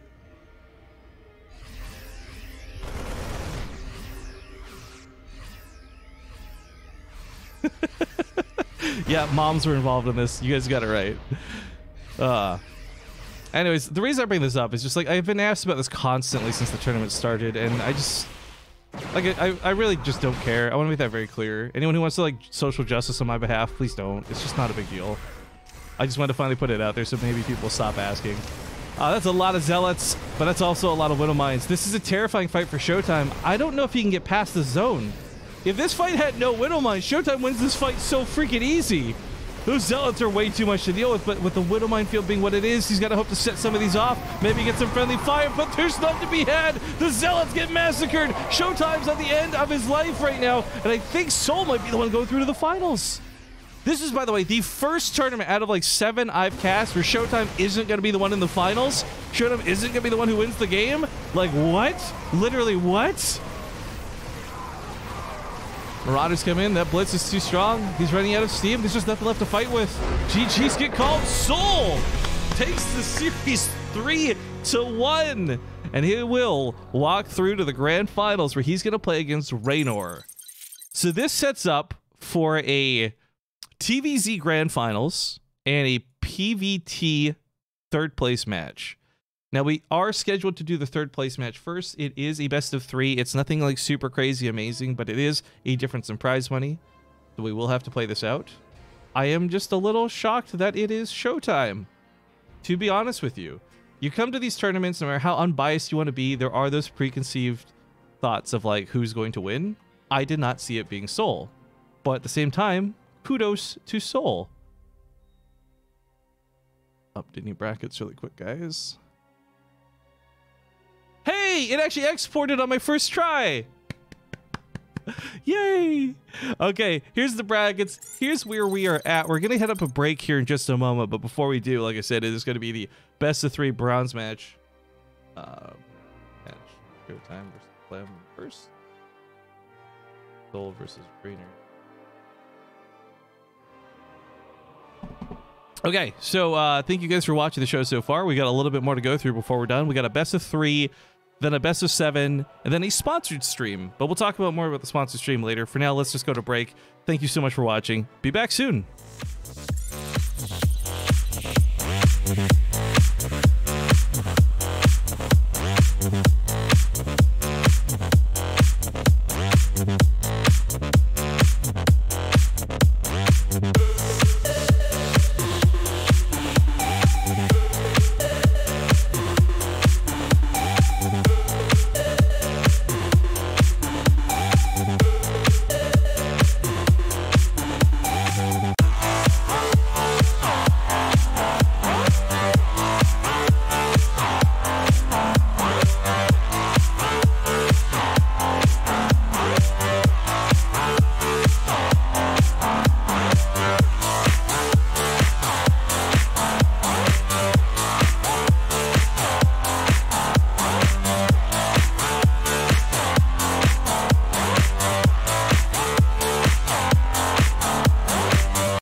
Alright guys, we're back. Thank you very much for watching that commercial break. I don't know where Clem is at the moment. He says he's online, it says he's here, but we're waiting on him to do his vetoes with Showtime. I'm going to poke him and tab in. Yeah, thank you for these subs. I'll do those shoutouts in a second. I just want to try and hunt down Clem first.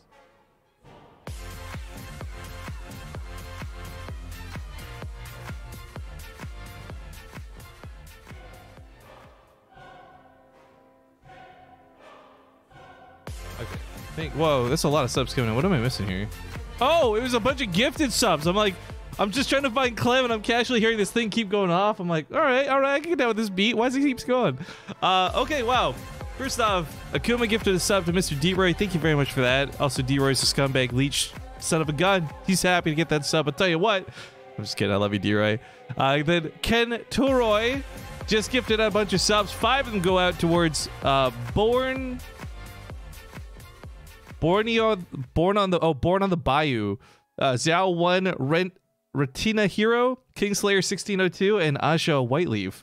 Thank you very much. Hey Kentori, I tell you what, it's not quite 10, so I won't give away 3, but pick 1 unit skin. I'm gonna give this away. You can either I'll tell you what, Kentori, you can either have 1 unit skin. I'll make you a deal, dude. Right?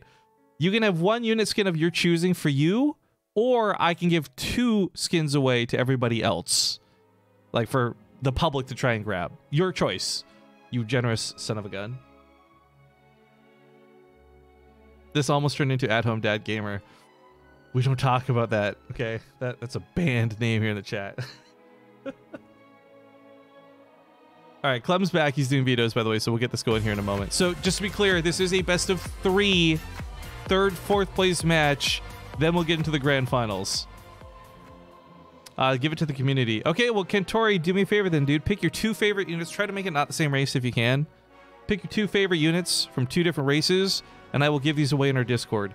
If you guys don't know what's about to go down, let me just quickly highlight for you how this works. Where's my screen capture here? Whoop. Here's our Discord server. So what I've been doing is, again, this is our public channel. Anybody can join this one. You don't have to be subscribed. You don't have to. You're not locked out, anything like that. And we've been just pasting codes in the chat here. It is a first come first serve situation. So if you go to copy paste this and you don't grab it first, it will be gone because someone else has grabbed it.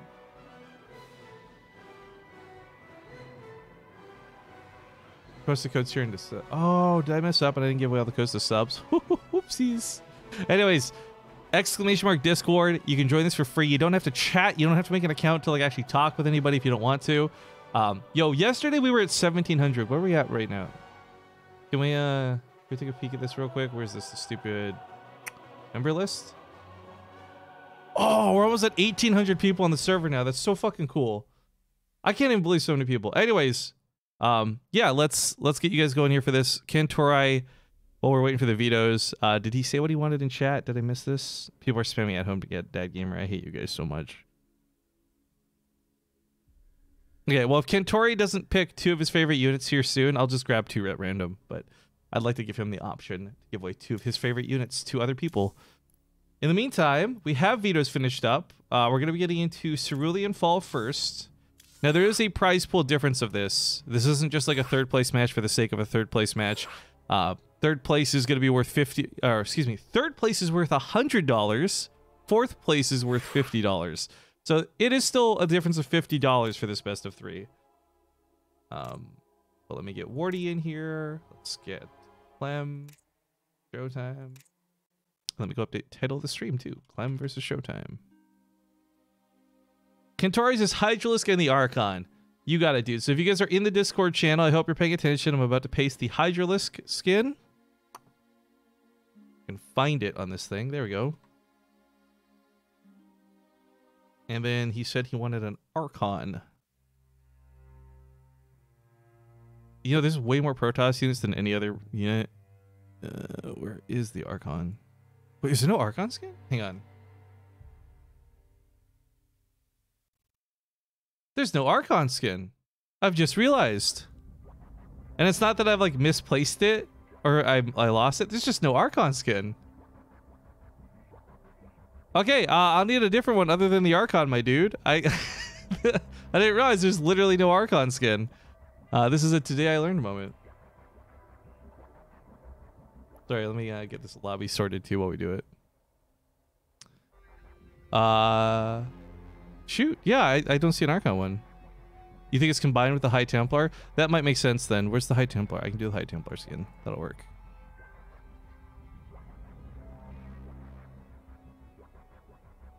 All right, there we go. Good luck, have fun, everybody. Players are saying they're ready. There we go. Let's hop into Cerulean Fall.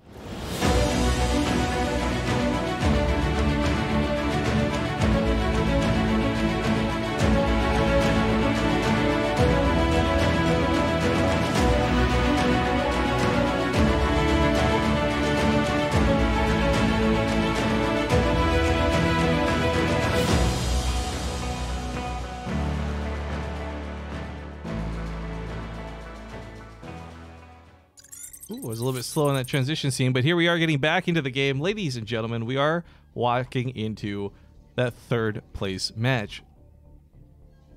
Spawning here in the top right side, we have the blue Protoss player, Showtime. And in the bottom left, it's going to be the red Terran, Clem. He did it again, boys. It's in general. I know it's in general, Akuma. This is intentionally in general, chat. But yeah, if you guys don't know, it is a first come, first serve, so some people are complaining about not getting codes. These aren't fake codes, guys. They came from Blizzard. Unfortunately, it is just the first person to grab them is the first one to get them. Isn't this best of 5? No, this is best of 3, guys. Bronze place match is just best of 3. We have a best of 7 in the grand finals to make up for it. Also, Clem's got that really cool new decal. I like this a lot. Of course, when you get the war chest, you don't just get building skins. You also get some sprays and some decals and other things in the game. It's kind of cool, but... All right. Third place match is a difference of 50 and $100. But, of course, we do know that it'll be Rainer versus Clem in those grand finals. And I'm actually looking forward to that. It's going to be pretty good. But Showtime's open with a bit of a proxy, which I thought he was just scouting initially, but he does actually commit to this, and it's going to be a gateway, too. Oh, he wants to get aggressive versus Clem. Now, this isn't the first time Clem and Showtime have played against one another, but we'll see how Clem holds up against this. Oh, look at that! I just realized the spray goes, or the decal goes on the building. That looks so cool! Are you kidding me? Freaking skull and crossbones. We got like the pirate Terran over here. Yar. Hey guys, do you know do you know what a pirate's favorite letter is? Now you think you might be clever and you expect me to say R and then you say yes, but it's really the C. However, my response to that would just be I.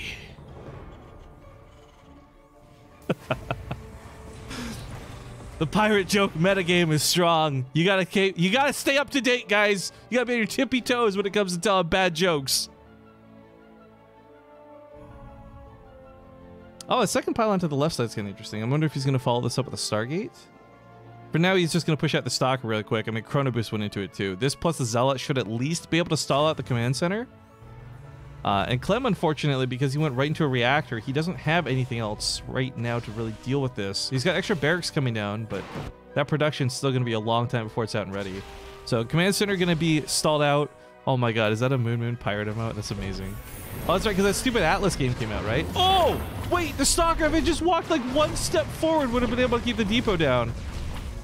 I guess this is still a problem at the end of the day, though. 2 Marines are coming out, but the Stalker might actually be able to deal with this because it's 2 Stalkers, not just the one. Kite away from this a little bit. The Zealot taking a lot of the shots. Oh, he launches him into the wall. Showtime can't kite the Stalker anymore. Wait, what? How does it fit so perfectly? Where's that? You know that oddly satisfying Reddit? That just happened here. Now it breaks down the bunker. That's a big supply block for Clem. Remember, his command center got canceled. He restarted up on the high ground. So it's going to be a long time before he's actually able to build units comfortably. And this is a follow-up with the Stargate as predicted, so Showtime is getting downright dirty for this game. Thank you very much, P. Knuckle, for the 200 bits. He says, what happens when you witness a shipwreck? You let it sink in. Look, I told this one on stream yesterday, but I know we're on the front page, so there's a couple people who aren't here for it yesterday. I'm going to tell this one again. Actually, I'll do an observer chat. Hey, guys, what does a clock do when it's hungry? Can't spell. I can't type. It goes back 4 seconds. I'm sorry. What I should have done was not laughed at my own joke. I saw this on Reddit though. I thought it was the funniest thing. Boo! Boo! I hope everyone in Wardy's chat is also groaning about this. I thought the point of casting my own channel was so I didn't have to sit in silence half the time. Okay. Good response, Wardy. Well played. Well, the command center is going to be pushed off the natural base. A little unfortunate for Clem because it stalls out his orbital time here. Oh, poor Mint Crystal's German, by the way, for those who don't know. He's casting in German today. Oracle comes over here. Ooh. Clem just can't catch a break. Command center is getting delayed. Things getting shut down. That's a mighty big satellite dish, by the way. I'm a fan of the building skins. I know someone earlier said they didn't like the Terran ones. I really like the Terran ones. And this, like, skull and crossbones with the guns is so dope. Adepts look at the transfer up to the top of the ramp. Just stay on top of the Marines. Oracle comes in too. Clem's army's not looking too good. He's pulling some SCVs into this. I mean, Showtime was pretty committed right from that proxy at the start of the game. The fact that this commitment's starting to pay off now, though, it kills the rest of the army. There's little SCVs in production, much less available to still mine with. I think Clem's dead, even if he somehow miraculously cleans this up. He's just so far behind in the game.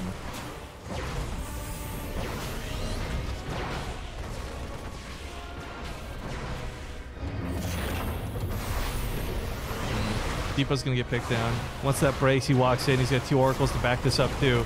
SCVs want to repair. Stalker does get picked off. All right. There's hope. No, just kidding. It's all death. Green laser beams. There's oracles here the whole time. Everything's an illusion. We're all dying, guys. Slowly. You know, I think a big part of this that really just hurts to watch is the fact that he went for the double barracks follow-up. If this had been a factory and he had a tank out or a cyclone, like, this game is such a different game. But Showtime runs wild and takes game number 1, stealing it, so to speak, from Clem. That being said, Clem's still got a chance to bounce back. Best of 3 being what it is. Hopefully he's not too disheartened by that. But Blue Shift's going to be the second map. Let me get this hosted up really quick, because if we have too much downtime, I'll keep telling terrible jokes and people will be upset. All right. Oh, I forgot to tweet about... Okay, whatever. I'll tweet about the finals. I forgot about this one. Whatever. Let's just get Blue Shift hosted up here. Wardy. Invited in. Where's Mint Crystal? I will say, you know, we talk a lot about... Where's Zombie Grub band? Why isn't she casting anymore? I'll tell you what I miss most about Zombie Grub, guys. She would host games. And she would do it really, really well. And I didn't have to worry about it. I never had to walk and talk like I do. But BXC, thank you for that Twitch Prime sub, my dude. Glad to have you on board. What are we up to today for subs? I guess I'll have to check once we're in game. Hey, Riff, I still don't get the joke? Oh, that's too bad, dude. I'm sorry. It's a really low bar to set for a joke if you can't figure that one out. I have other problems to worry about. But okay, let's rock and roll into Blue Shift.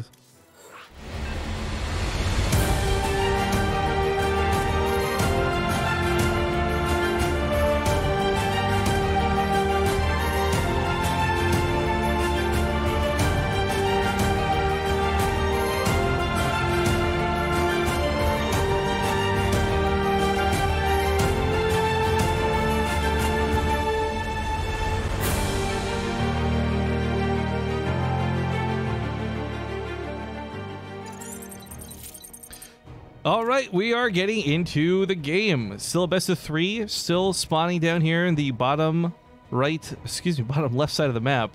It is going to be the blue Terran player, Clem.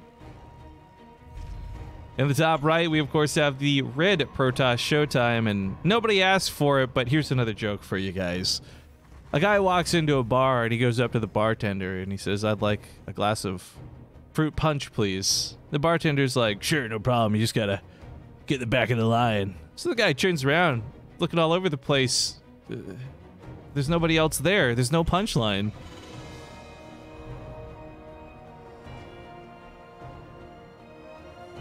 It is a proxy barracks this time around, by the way, and Showtime will just barely not scout this. That's really unfortunate with how close he got.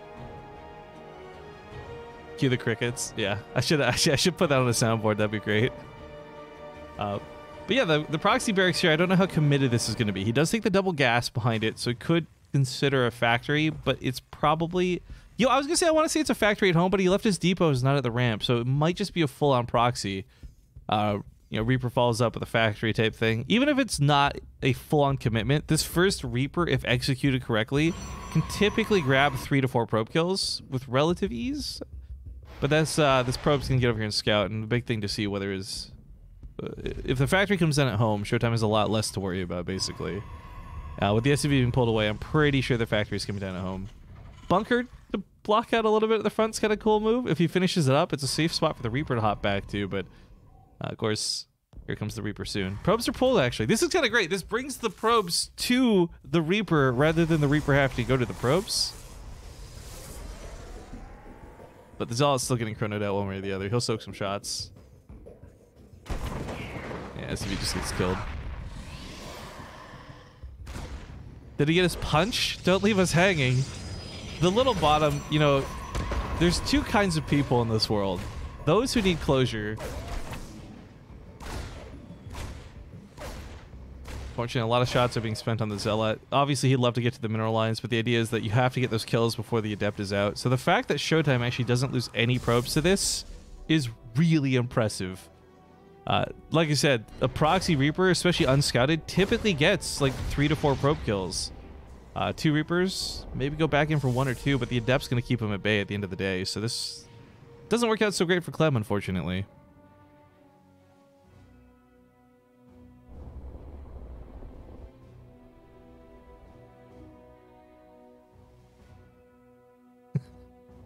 Oh, you guys like that joke? Good. Good. I guess if you don't know me and you've never tuned into the channel prior to the front page today, I am 90% bad jokes and cringe. So the other 10% is what makes all the StarCraft happen. God, can you imagine? It's like our brain. Can you imagine if we use 90% of our brain or whatever? The Earth isn't flat, etc.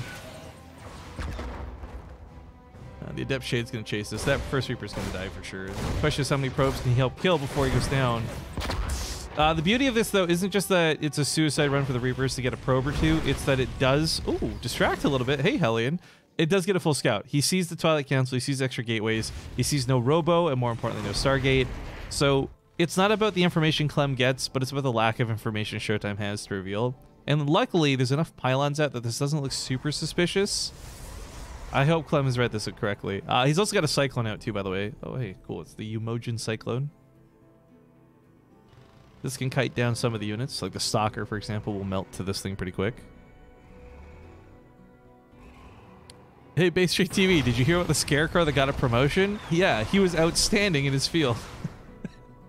I've heard that one before, but I like that one.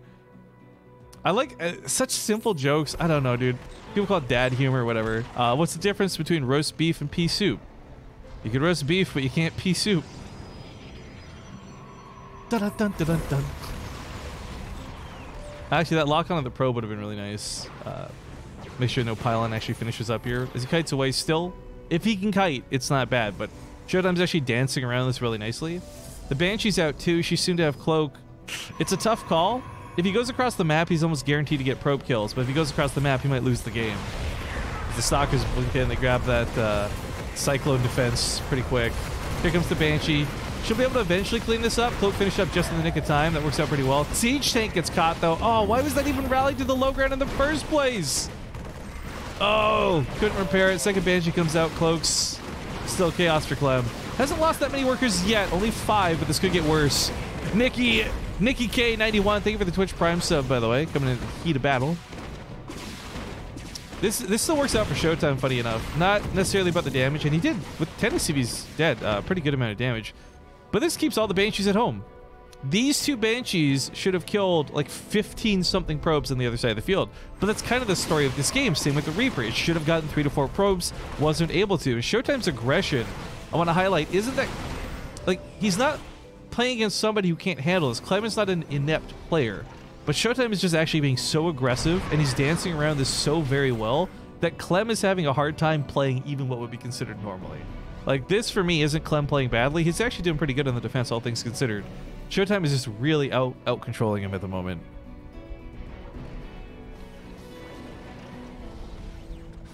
Oh, man, are we still talking about really bad jokes in chat? What's another one? What's the difference between an enzyme and a hormone? You can't make an enzyme.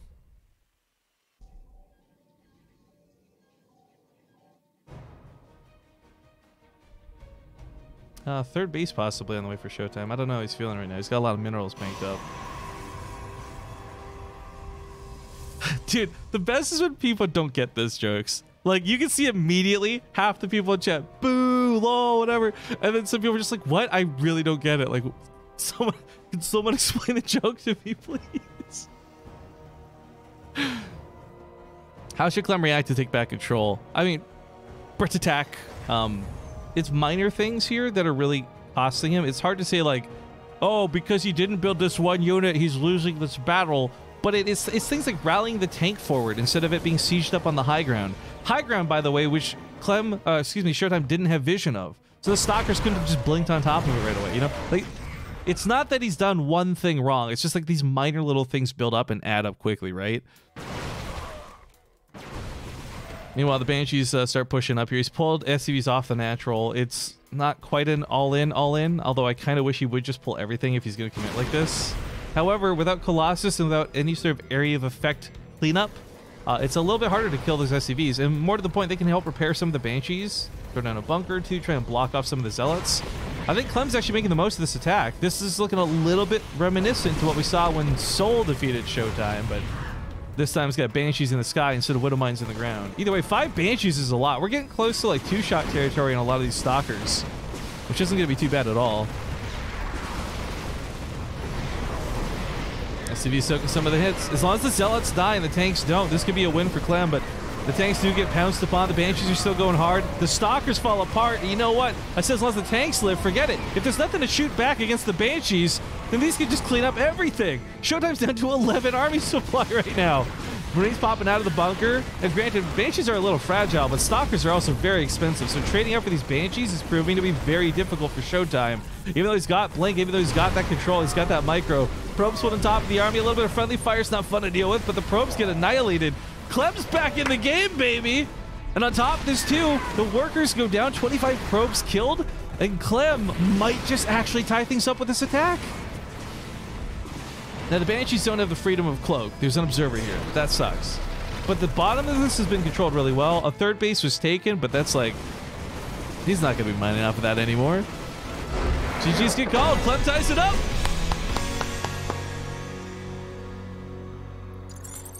Well done by Clem. Not going to take a hard loss. Geology rocks, but geography is where it's at. Yo, you guys know the genre of metal, music called metal? You know why it's called metal? Because it's harder than rock. I have found my people. All of you guys telling bad jokes in chat are my people. I love you. Thank you for tuning in today. But I think we're about to hit off the front page. Typically when we get the front page, it's blessings for like 2 hours at a time or so. So if we are... we're not done. We still have another game to go through, guys, but if we are going to be off the front page soon, I just want to quickly thank you guys for tuning in today. Even if you don't stick around once we're gone, it's just nice having this viewer count. Feels good, man. Some confidence building right there. But I'm going to head us up to a quick commercial break while we get Game 3 hosted up. It's going down on Port Alexander for the final game between these two players.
Fred Burkhoff in chat says, why does a moon rock taste better than an earth rock? Because it's a little meteor. Bravo. Hey, did you guys hear about the partially blind man who fell down the well? Yeah, he couldn't see that well. All right, let's get back into it. Spotting here on the bottom right side, we do have the blue Protoss player Showtime. And his opponent at the top left just tied up the series. It is 1-1 thanks to this guy, the Red Terran player Clem. Now, whether it's for bad jokes, StarCraft 2, or maybe you just like my production, either way, before we do head off the front page, I would like to plead, beg that you guys consider hitting that follow button. Doesn't cost you much, doesn't cost you anything. We're also up to 48 subs today, which is cool.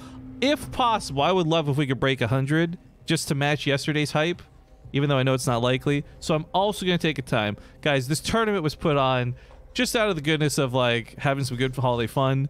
This wasn't like a sponsored event. We didn't have like a lot of crazy big bucks going into it, but it was still a good time. If you enjoyed it, and your Twitch Prime sub's available, maybe, just maybe, you would consider using your Twitch Prime. I'm not going to go do the super big spiel, but yeah, if you guys have enjoyed the tournament and you want to see more stuff like this, this one wasn't put on by subscriber money, but for those who aren't familiar with the channel, we use subscriber money to fund a lot of our big tournaments on the channel. I don't take that cash. That doesn't go towards burgers to feed my fat ass. That's stuff we use for funding more StarCraft events. So if you want to see more StarCraft stuff, donating, subscribing, whatever floats your boat, this is my one ask for it. I won't bring it up at all for the rest of the stream. Thank you guys who do. And speaking of which, Oro Wheat takes the bait. Thank you for the Twitch Prime sub. Oh, this is another classic one. I like that one, dude. What's the difference between a Zippo and a Hippo? One of them's a little lighter. Yeah, that's a good one. I like that one. Someone said one during the break I'd never heard before. Where's this? Kuro Necron. He said, BaseTradeTV. Oh, no, wait. That's the second one. Where's the first one you did? Oh, yeah. The capital of Ireland is the fastest growing city in the world. It's Dublin every year. It's so dumb. I love it. I haven't heard that one before. Theo Broma 1010. Thank you for your Twitch Prime sub as well. Blue Zoo comes with 100 bits to top things off. Thank you guys for being awesome. That command center took a lot of effort to get down. Showtime has been shutting down Terran CCs today. A couple SCVs go down with this too. That's 3 in total, I believe. No, just 2. Excuse me. Still obnoxious for him nonetheless. Oh, speaking of great puns, I know this is a terrible name to laugh at, but it tickles my fancy every time. Adolf Hitler. My favorite barn owl from Germany. Thank you for the 3 months. Just kiss me on the mouth for 10 seconds. That's a weird request. How about not?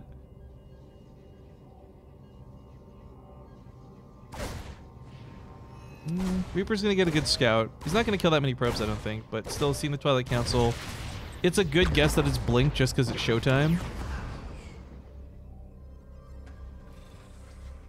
Meanwhile, for Clem, at least he's got his protection running. So this is very similar to the way the last game went. Without the added aggression, he actually has time to build units. That is the worst part about the early game for Terran against Protoss. Typically, in larger amounts, Marines are pretty great, but in smaller amounts, not so much. And that's why we saw him just bleed out.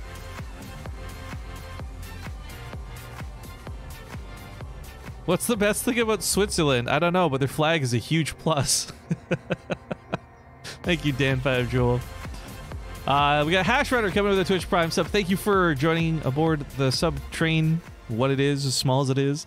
Invalid parameter. Twitch Priming it up to 14 months. Just spraying the Pikachu away. Thank you very much, dude.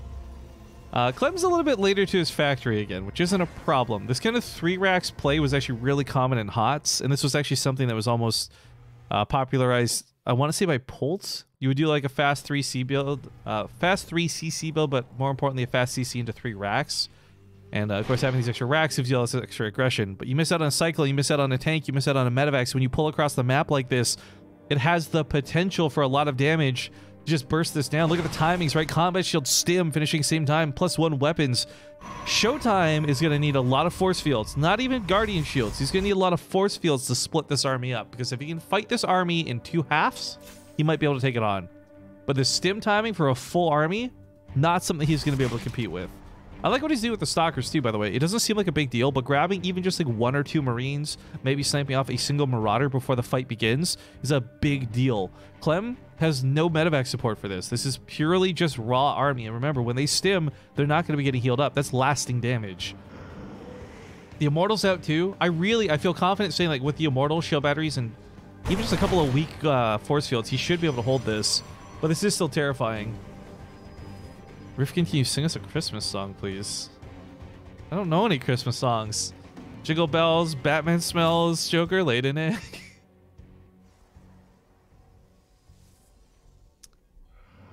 He's really trying to catch Showtime off guard. He wants Showtime to be on the right as he goes in from the left. I believe that's called the Kansas City Shuffle. God, that was a good movie. That was the moment, by the way. I always kind of liked the Muslim, but I really liked the Muslim when I found out he liked Lucky Number 11. Like one of my favorite movies. Robin laid an egg. Whatever, guys. Look, I literally prefaced that with I don't know Christmas songs, okay?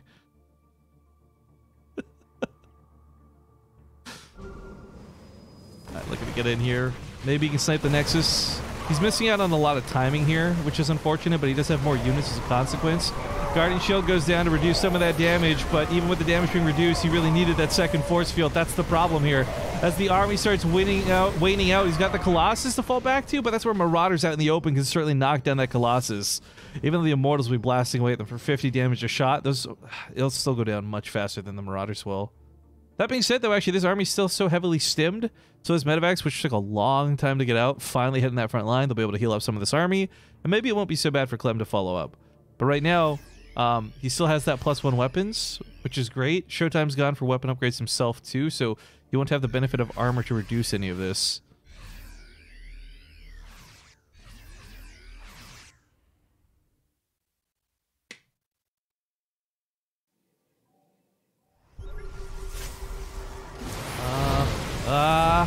Dives in hard for this first one, wants the second one.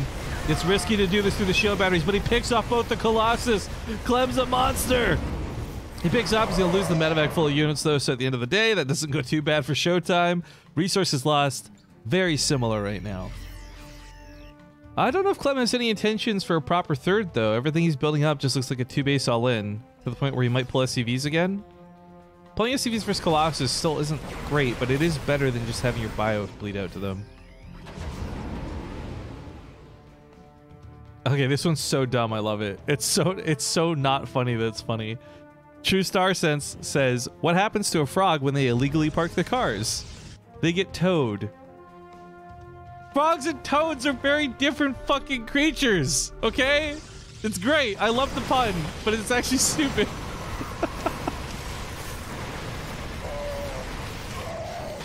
Oh, Widowmine's trying to get a good shot. Unfortunately, not going to be good enough. He'll trade up with some of the Stalkers on the way out, though. With the Stalkers going down in the main base, that's where this army pushes into the third, and there's nothing to defend this right now. He's going to recall, but recalling into Widowmines is always a dangerous thing. A Colossus pops out. There's no detection.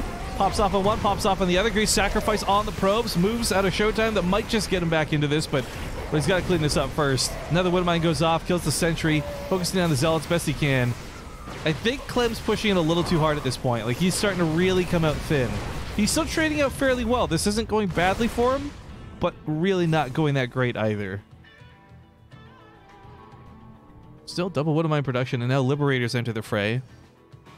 I like the Liberators a lot for this, actually. Port Alexander has a lot of chokes and ramps like this that he should be able to take advantage of. And in fact, even his own positioning as he falls back towards the Nexus creates better spots for the Liberators. He also puts the Widowmines on the backside, too, to cover. He's waiting for the Stalkers to blink in and try and snipe off the Liberators. I like that move a lot. Frogs and toads are not very different creatures. They totally are. Look at their size. Look at their feet. Look at their bone structure. Look at where they live, whether it's fresh water.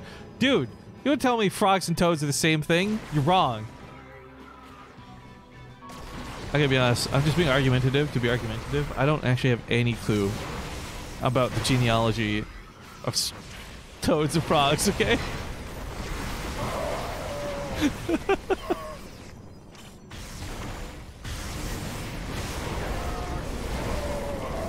Widowmine's not getting the greatest shots. Liberators go down pretty quick. Clem's beaten back once again. Yeah, there was a brief moment in this game where it looked like it was about to end in the favor of Clem, and that would have been so nice for him, of course, but now Showtime is really taking the reins. 3 Colossus has proven to be very difficult to deal with. I refuse to say Colossi, by the way. Anyone who does, you're disgusting to me. Oh yeah, we have a frog emote. I forgot about that. Or Toad? Wait. Oh my god, is Slippy a frog or a toad, guys? I actually don't even know right now. Alright, Liberated setting up on the bottom side. Stalker's waiting to intercept this. Not quite gonna happen. Colossus moving forward. Zip, zap, zoom pushes this back.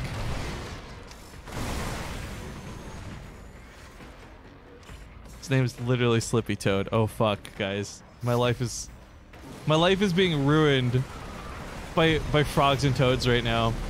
I think now I see why the media made Pepe a hate symbol, okay? I understand it from their point of view, finally. Pushing through the Stalkers isn't too much trouble. It's the rest of the army that is. He's having a hard time beating through the Colossus, and he's not getting through to the natural base to defend. This is tough for Showtime. He doesn't have the energy for a recall necessarily either, so he has to come in through the backside. And while the back door is an option, it's never... Okay, there's a joke there. I'm dodging it on purpose. But while the back door is an option here, it's a little bit weak for Clem. Like, he's only got the 3 Marauders, a single Liberator. So even though he sneaks in successfully, and that's cool, it's not enough. He knows it too. GG's get called. Ladies and gentlemen, Showtime will finish 3rd place in the tournament. Clem will finish 4th. That's $100 for Showtime, $50 for Clem. But now we get to the main show, guys. This is going to be the grand finals coming up of Soul versus Rainer. Update the fact that Showtime won. Congratulations to him. This will be a best of 7. Now, before we go into commercials and before we go to the best of 7, I should explain how the vetoes are going to work for this, because we are going to be doing this a little bit differently than normal. Real quick here for the brackets. That update? Okay, great. So it's going to be a best of 7. We're going to allow the players to veto down to 1 map, and then it's loser's pick from there. But what we will do is give each player 1 veto that they may use during the series. And if, like, let's say Soul's going to pick Stasis, Rainer can be like, nope, fuck you, veto. And then Stasis is out of the map pool. But Rifkin, you might say, how does that work if there's 7 games and only 5 maps? Well, eventually we'll reset and redo. So that should give you guys an idea of pretty much how this is going to go down for the finals. I have to go explain it to the players here in a moment too. BaseTradeTV, do you upload these to YouTube? The videos, yes. If you want replays, of course, like the actual in-game replays, we give this out to subscribers as well. You can check that out on our Discord server. But speaking of which, I'm going to give away some more skins on Discord. Since we've done a couple series now, I'm going to, in the public channel, put a Banshee skin. That's a Terran one. Let's grab a Zerg one. Let's go with a Zergling. For those who don't have the Zergling skin yet. And then something from Protoss. Let's go with a Tempest. There you go. I just pasted 3 codes in the public part of our Discord server, so anyone can get those.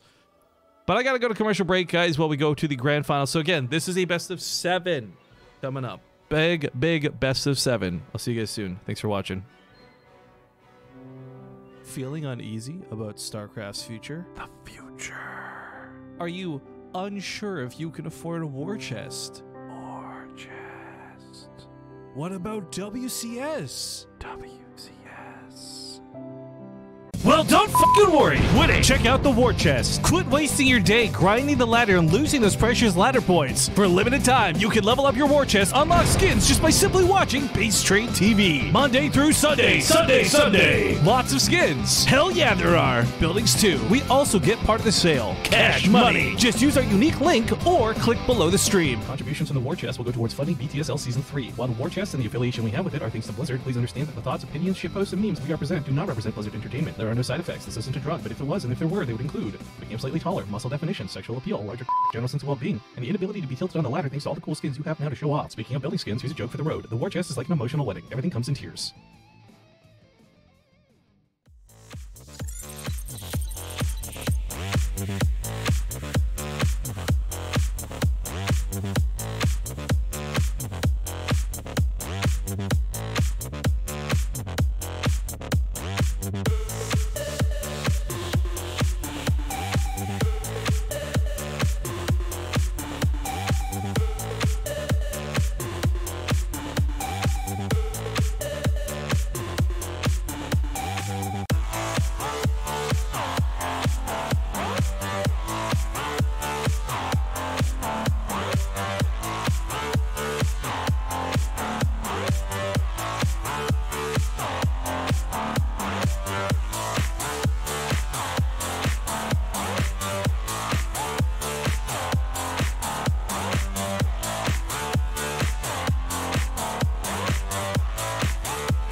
I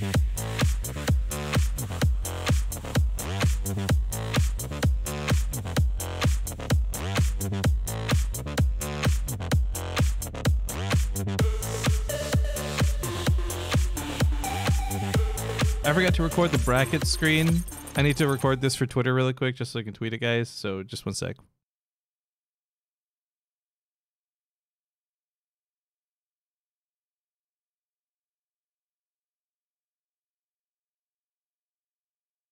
All right, now back to the ad screen.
My microphone is muted. Don't worry, you didn't miss anything. I was just kind of mumbling. But hello and welcome back. Thank you for watching those commercials, guys.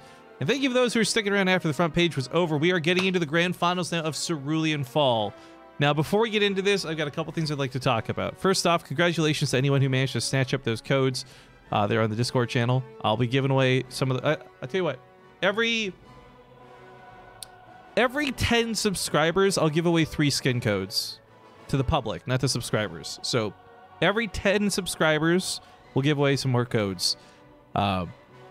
Starting from whenever right now is. Anyways, before we get into this, though, I do want to... sorry, one sec. I do want to talk a little bit about the tournament itself before we get going. I know... oh, Rifkid talking about money again. Oh, no! Look, this is... again, I told you, I was only going to talk about subs and money and donations like one time. I'm not here to ask... you guys to do anything you don't need or don't want to do. But I would like to just quickly shout out the folks who have contributed some stuff to the Match Reno page today. $15.14 coming in just now from Les Jourdais. That .86 bothered me. Oh, thank you for evening that out. The prize pool is going to be $650 no matter what at the end of the day. I will pay the difference of whatever's missing. But if you guys want to help me out or you just want to try and help the prize pool go above and beyond, this is my very last call to action for it. We've used all the coupon codes up. Some people have been very generous donating their own cash. Some big ballers right here. But if anyone's willing to help pump this up, if it goes above 650, we'll of course divvy that up amongst the players. If it goes to just 650 and I have to pay the difference, that's totally fine too. But this is your last chance to contribute if you are interested in contributing. Otherwise, just sit back, relax. We got the grand finals starting right now on Cerulean Fall, and I'll see you guys in game.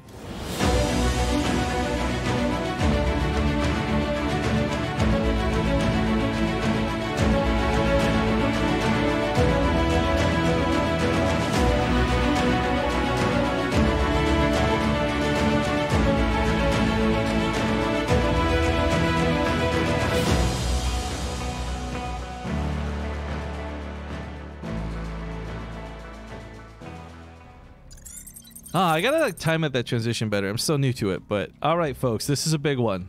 It's a best of 7. It's a lot in the line, and I've just retweeted. I'm gonna paste this in Twitch chat. If you guys could also just help me retweet, share around what's going on. We are getting into, like I said, the grand finals. Big bucks on the line, 250 for the winner. I think it's 150 for the loser. I'll go double check that in a second. But for now, spawning here in the top right, he is of course the young Zerg prodigy known as Raynor. And his opponent to the bottom left is going to be the blue Terran player Soul, playing for Wind and Rain. Now, I got to be completely honest with you guys. I did not expect Seoul to be the one here in the finals. I was really rooting for, but also expecting it to be Showtime versus Rainer for some kind of crazy epic PvZ grand finale. But on one hand, Seoul, as I said before we even cast his first game today, is the type of player who's got the quality in him to defeat Rainer, to defeat Showtime, to defeat pretty much anybody on his best days. But Seoul doesn't always have his best days. However, today, he won Go for StarCraft before this started, and then, of course, has done pretty well in the semifinals. We'll see how he holds up here against Rainer as we get through to the finish of this tournament. But can I get a link to that prize pool? Yep, exclamation mark and Match Reno in the chat if you guys ever want to check that out. Now, again, the coupon codes have been used up. We're all Gucci, but thank you guys all for contributing, those who have. Gildan actually just chucked in $10. Terminator just chucked in $5.69. Gildan chucked in another 2 on top of that. Thank you guys. And as far as the pay structure for this, yes, it's $250 for first place, $150 for second. Whoever ends up taking that buck or those prize home, congratulations to them in advance, obviously. But yes, again, I really want to stress, you guys don't have to actually contribute to this. I will be paying the difference of whatever's missing. That's my pledge to this tournament. But you guys who are throwing a couple bucks here at the end, you're helping me out a lot. So thank you so much for that. But anyways, as far as this game develops, I'm really hoping for some late game TVZ. Not just because I like late game TVZ, but I think Seoul is just an absolutely fantastic player when he gets to Ghosts. Nobody quite plays the late game in Europe like he does, and I really enjoy watching him when he gets to hit his stride. So for Rainer, who probably knows all of this, by the way, doesn't need me telling him, he's got to make sure he wins these games, I think, a little bit quicker than the 20-minute mark. Otherwise, he could really struggle to win these games at all. Oh, Seoul saves the SCV. That's kind of annoying. Reactor's also going to get saved too. He can go over here to repair it in time. But his command center is still very stalled out. Oh, the SCV will die. Feels bad, man. A little bit close for comfort on that that repair, by the way. All right, he's got to get that command center building again, though. Bring another SCV to repair afterwards. The code Sleigh has been used up. I donated the $2 I had left over from portraits. Hey, man, that's cool. Thank you so much. Jules, glad to help out. Thank you very much, dude. Yeah, it's cool. The portrait sales they've done. Like, we obviously had that short run of the BTSO portraits. And then, of course, there's that whole Casters Tournament portrait pack. A lot of cool stuff going on through Maturino. I like those guys.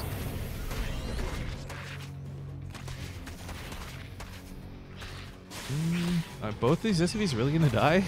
Neither should. I want to highlight, I've brought it up every game. I'm doing it again. Rainer likes to do Overlord speed early. I like that he does Overlord speed early.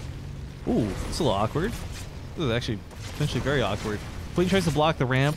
If positioned correctly, she can actually block out both the Hellions, but not quite how this went down. And this is actually a little bit of a problem for Rainer. He really wasn't expecting this, I suppose. 4 workers go down for the Hellions. They've paid for themselves at this point. Coupled with the fact that he grabs 2 more on the way out and caused a lot of lost mining, 2 more Hellions are coming in too. These ones shouldn't get to the main base, so the Queen should be able to block this. This was nicely executed out of Seoul. I will say a small mistake on Rainer's part for sure, but this was really well done out of Seoul to recognize the opportunity, dive in there, and actually grab it. Seize the day, as it were. 2 more Hellions looking to come in. Oh my god, Rainer, what's going on with you, dude? And more buds! 500 bitty bits. Thank you very much, more buds. He's gonna roast and toast some more of these drones. Oh my god, guys, what is happening to Rainer right now? The King of Lings has roaches, but they're on the way, and 12 workers have died this attack. 18 in total. Oh, that's a big yikes. He runs down the ramp. Like at this point, like where's the panic Zerglings? Like she's built something, anything. The roaches are finally out, but this is costing Rainer way too much. Like what in the actual heck is going on here? If you told me this is Rainer playing, if this was like that anonymous tournament, I would not believe you. 26 drones in total for 8 Hellions. Holy good game, Batman.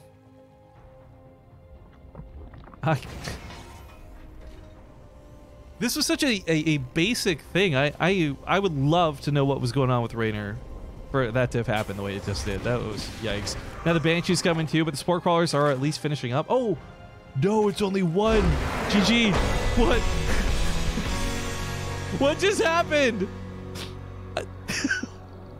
Do we go to an alternate timeline or something? What just happened? Okay, well, Rainer will unfortunately lose game 1, but it is a best of 7. And if you guys missed how this is going to work, it's loser's pick first and foremost. But beyond the fact that it's loser's pick, it is loser's pick with the added in benefit of having a veto in each of their back pockets. So Rainer gets to pick the next map. Let's say Rainer picks Kairos Junction. Soul could say, I don't think so. But he can only do that one time. And if this goes all the way to game 6 and game 7, yes, but...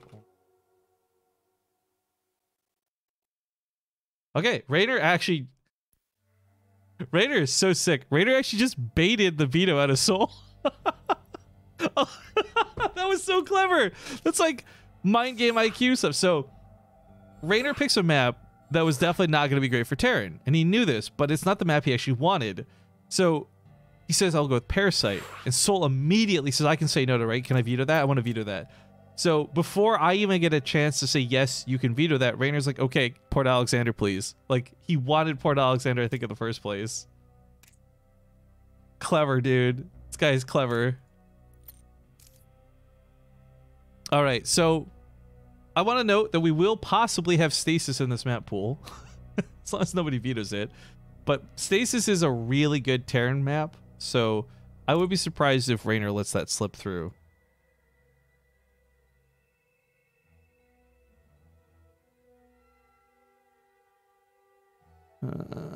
Okay, lobby is almost sorted. We're just missing our German friends. Get these guys in here. Go with the game.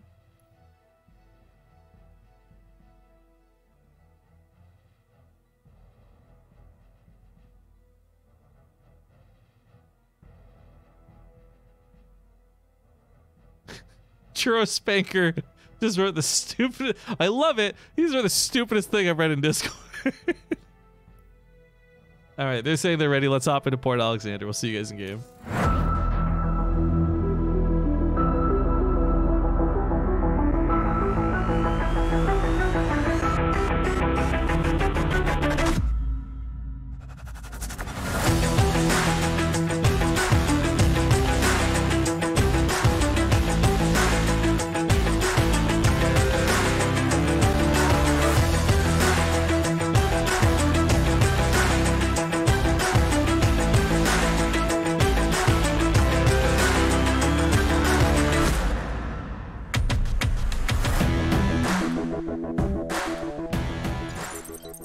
Hey guys, I gotta take a moment here to acknowledge some more stream badasses as we get this game set up. We had Acheron UA contribute $20 to the prize pool, and he said ho ho ho. And then Antonio Venturini, I'm sorry if I'm probably saying that name wrong. He also added $20 to the prize pool, bringing this up now to $520 out of $650. Which, more importantly for me, is, what, 130 I have to cover the difference of, I think, at this point? Something close to that. Thank you guys so much for contributing to the prize pool. I want, again, you don't have to. You really don't have to. I will cover the difference of whatever it is. But if you really want to get involved, you want to say, I was part of this really awesome tournament, by all means, don't let me stop you. Fuck yeah. Also, I said we'd count subs, and I forgot to actually get a count for that. So, Anna DT, thank you very much for the 47 months. I think that brings us up to 2 since I said something about it. What are we at? We're at 54. Okay, so it's 62. When this number down here says 62, I'll give away some more skin codes, guys. But there's the 3 racks coming down from Soul, and this is a very important distinction Rainer will need to detect with the scout. As the Overlord comes in, it might back away after seeing the first 2. If he backs away after seeing the first 2, he won't confirm the 3rd. Oh, and that could be a problem. Like I said, there's a couple of different ways Zerg players like to take tactically to deal with this. Mostly if it's a 3 racks, we'll see things like 3 spine crawlers come up.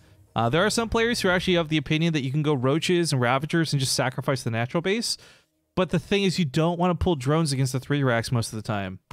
Pulling drones works well against the 2 racks, but seeing a 3 racks like this might be a little surprising. Rainer's already pulled though, so he's committed.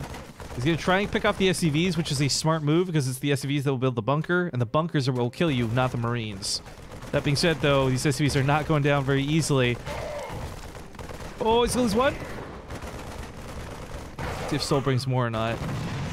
Still, though, the fact that he pulled so many workers is already not too bad for this opening. Kevlar Scarf, thank you for the 2-month resub. And then just now, More Buds chooses to sub of his own free will. Thank you, guys. Stoner comes in with a Twitch Prime to pair up with that as well. Bring us up to 57.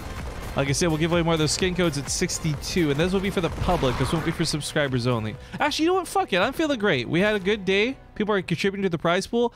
I will give 3 skin codes to the public and 3 skin codes to subscribers only.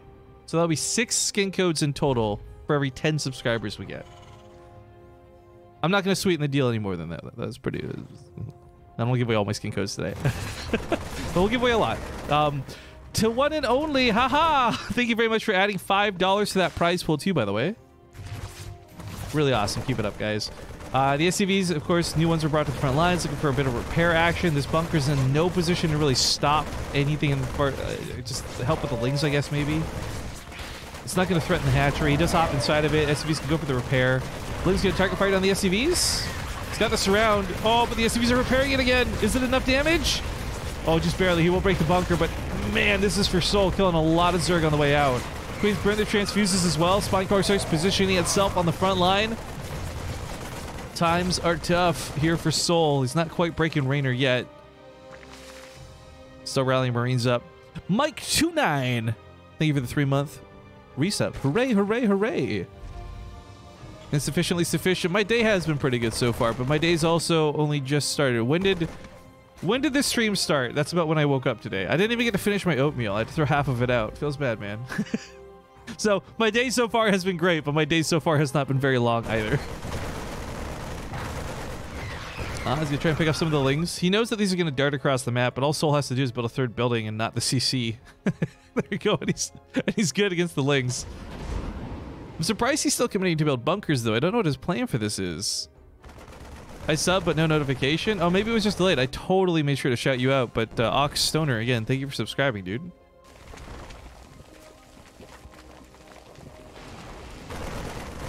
He really wants that queen. At least base transfuses out of it. I guess the one thing this bunker has kind of done in a weird way is it has really stalled out creep spread. Like, Rainer should already have creep spread out towards the 3rd at this point, right? Oh, no, he's... Soul, wake up! Soul! Oh, he's focused on the bunker. He needs to repair this depot. If this depot burns down and breaks, he's dead. He's got nothing to follow this up. It's a CC.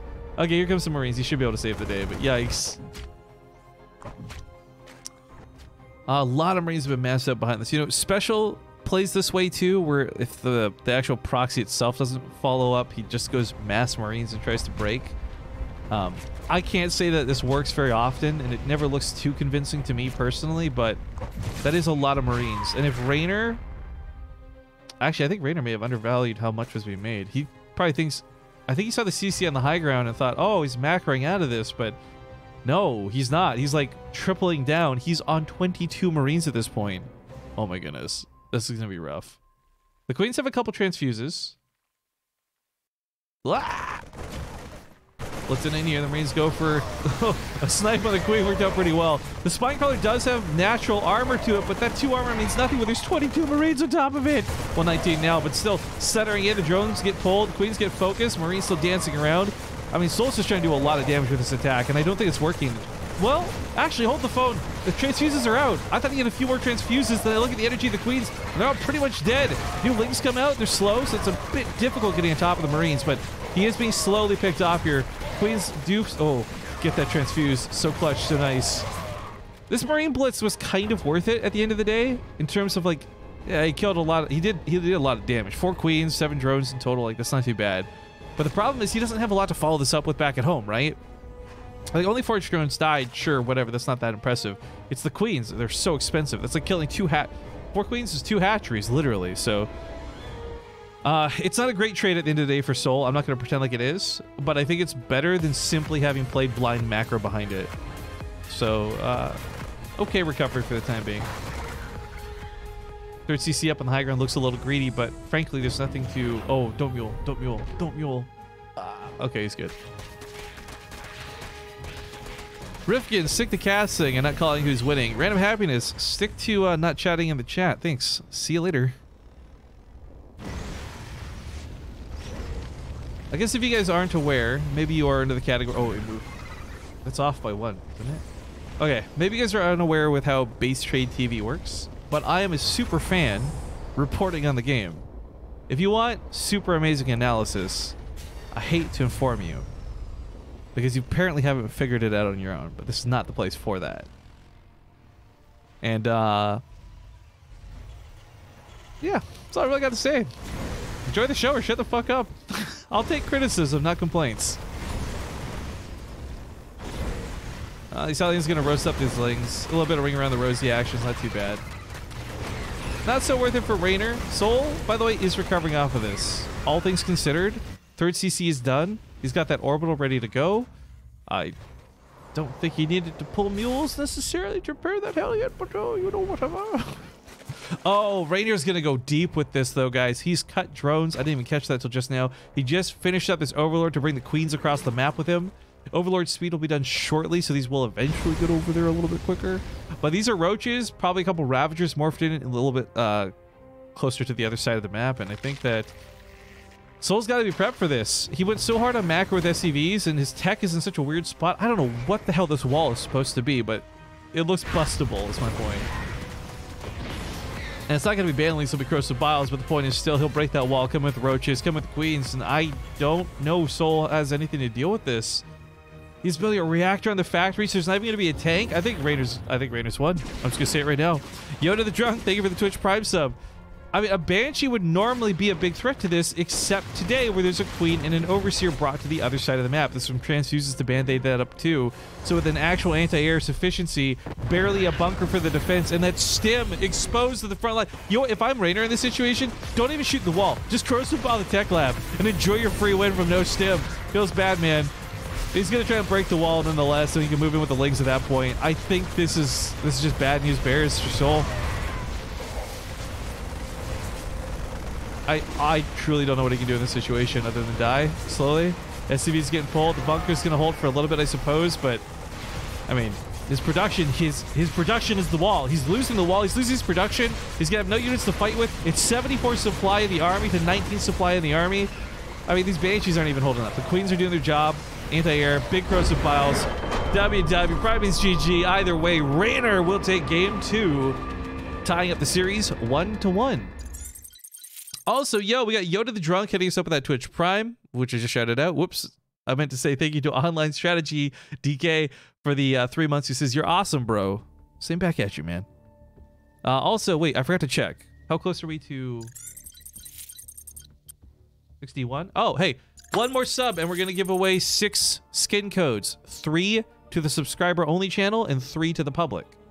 So if you guys would like some juicy skin codes, pay attention to Discord the next time somebody subscribes. The reason we're doing it in Discord, again, not to scum on people in Twitch chat, it's just we found there's some bots that are like basically stealing the codes in Twitch chat. So we're doing it through Discord. It's a little bit safer, a little bit easier for you guys to actually get said codes. Where's Soul on this list? Sorry, I'm inviting people to the lobby. Oh, actually, you know what, guys? Shit, I forgot. Commercial break time. Get this out of the way. See you in 2 minutes. 2 minutes.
Okay, we are just waiting on Soul. Sorry, guys. The reason I abruptly threw that ad in there, I don't want to take up too much time. Soul went to the bathroom, so we're just waiting on him to come back. He is now back. We're just waiting on Rainer now to make sure that he's not gone AFK or something. And yeah, we'll get through this. If you guys just joined us for whatever reason, it is tied up 1-1 in this best of 7 grand finals. Okay, let's hop into Automaton.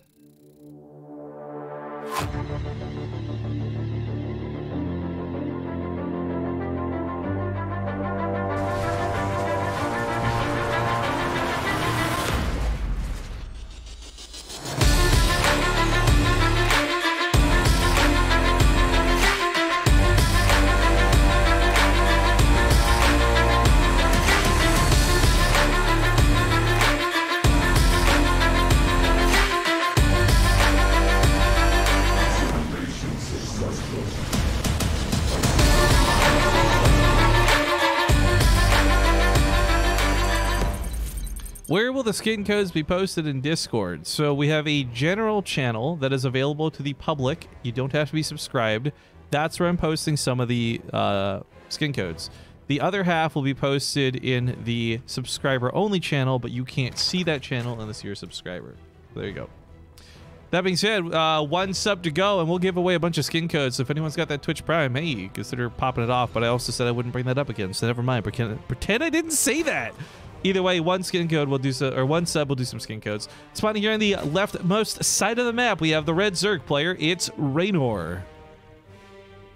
And his opponent to the top right, going to be the blue Terran Soul. And as I had said, if you just joined us, it is game number 3. Things are tied up 1-1 in this best of 7. And it's worth noting, Soul has already burned his veto. If you guys don't know what I mean by that, we did give the players the option of having 1 veto in their pocket. They can use it any time to say, nope, fuck you, I don't want to play that map, after their opponent picks it. So, Soul has already burned his on what was Parasite, so we will not see Parasite played at all today. Soul lost because the command center wasn't placed right. I know, that was so awkward at the natural base, right? I don't think that's why that game went the way it did, but you know, whatever. There's all kinds of awkwardness with that game. His wall was a little bit weird. There's just strangeness all over the place. But, oh shit, here we go. Magnificent Pearl with a Twitch Prime sub. Magnificent Pearl, I'll tell you what. To give you a chance, I'm not saying you'll get this for sure, but I'll let you pick. What's your favorite unit in StarCraft 2? I will include that in the giveaway codes. BaseTradeTV, your commentary reminds me of casting in college, and I fucking love it. It feels just like we're kicking it with friends and watching StarCraft. That's exactly what I'm going for. Thank you. Thank you. I can be professional when we need to be, but for the most part, it is just about enjoying StarCraft together, and that's what I've really prided myself on. That's why I get particularly annoyed when people come in demanding I cast the game the way they want it. And it's like, well, too bad, man. That's not what we do here. Anyways, Magnificent Pearl. Where are you in the Twitch chat, sir? Or maybe on Discord. Are you Magnificent Michael on Discord? I'm waiting for Magnificent Pearl to let me know which one skin they want a chance to win. I want to make sure we give away at least one of their favorite skins before I paste a bunch of these away. He says Zealot. Okay, cool. Perfect. All right, then the first one I'm going to paste into the Discord channel is going to be the Zealot. If I can find it on my list here. There we go. All right, in general chat, Zealot just went out. Poof. Let's pair that up with something from Terran. Let's give you guys, you know what, let's go basic units. Here's a Marine. And then I've already given away a bunch of Zerglings, so I don't want to give away another one of those. Let's give away a Baneling instead.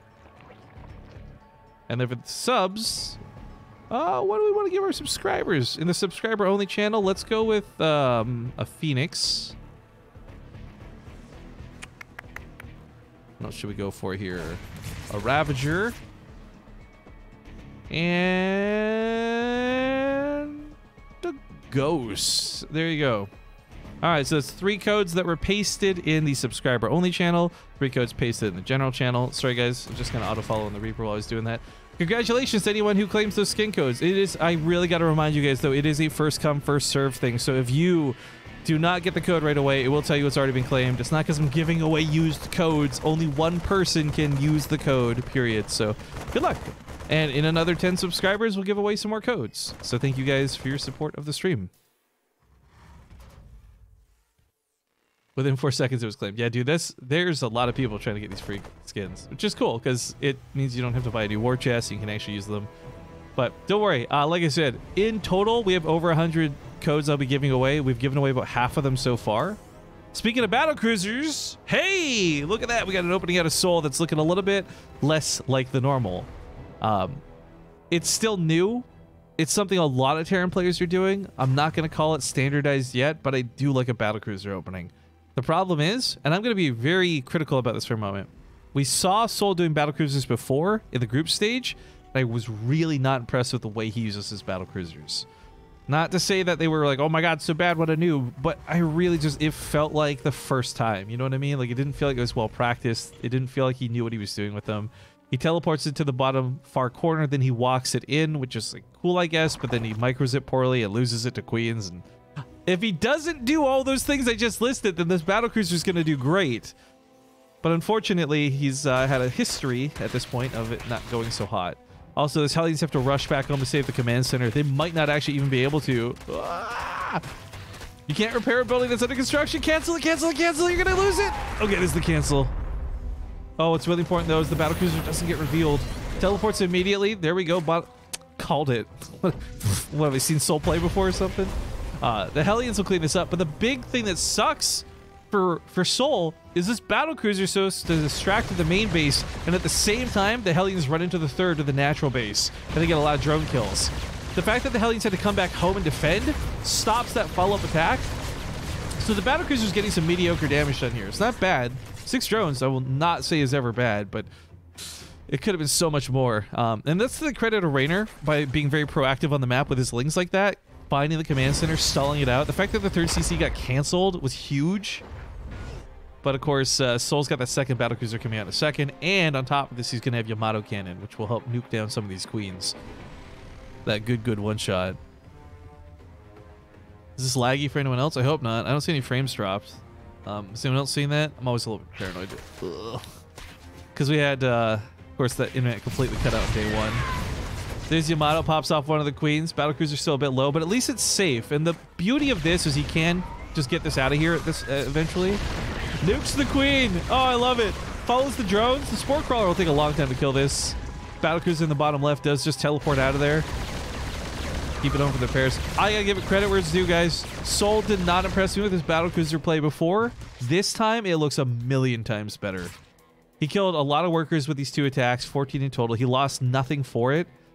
He's kept the Hellions alive too, which will help defend against this counter attack that Raynor's trying to send across the map, but these lings aren't going to accomplish much. Blue Flame's on the way. Magfell Accelerator. It is going to be full-blown mech coming out of Soul to follow this up.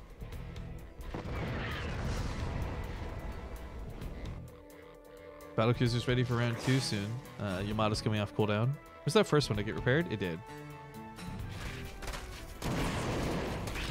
That's a little annoying. For a guy who has so many Hellions that can never just seem to go across the map, he has to keep pulling them back home. It might seem inefficient at a Raynor because these lings get fried alive and they don't do much, but killing 4 SCVs on top of the fact that he pulled the Hellions back home again is huge. Now he's trying to focus on the battlecruiser, but even with 9 range, it's proven to be a little bit difficult to chase that thing down. In the wrong spot again, another queen dies to the bottom side. God, battlecruisers can be so good when they're done correctly.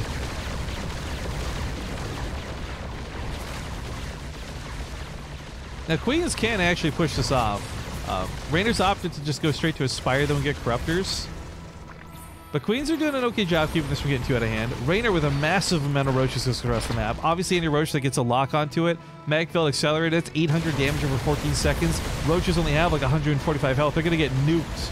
But even if they get nuked, there's still a cooldown when you can use that attack again. So, Lings run up here, pick off 14 SCVs. Oh my god. Raynor, I love watching how active he is. He's so active, I can't even keep up with it, guys. I'm gonna be honest. That was clever. That was good.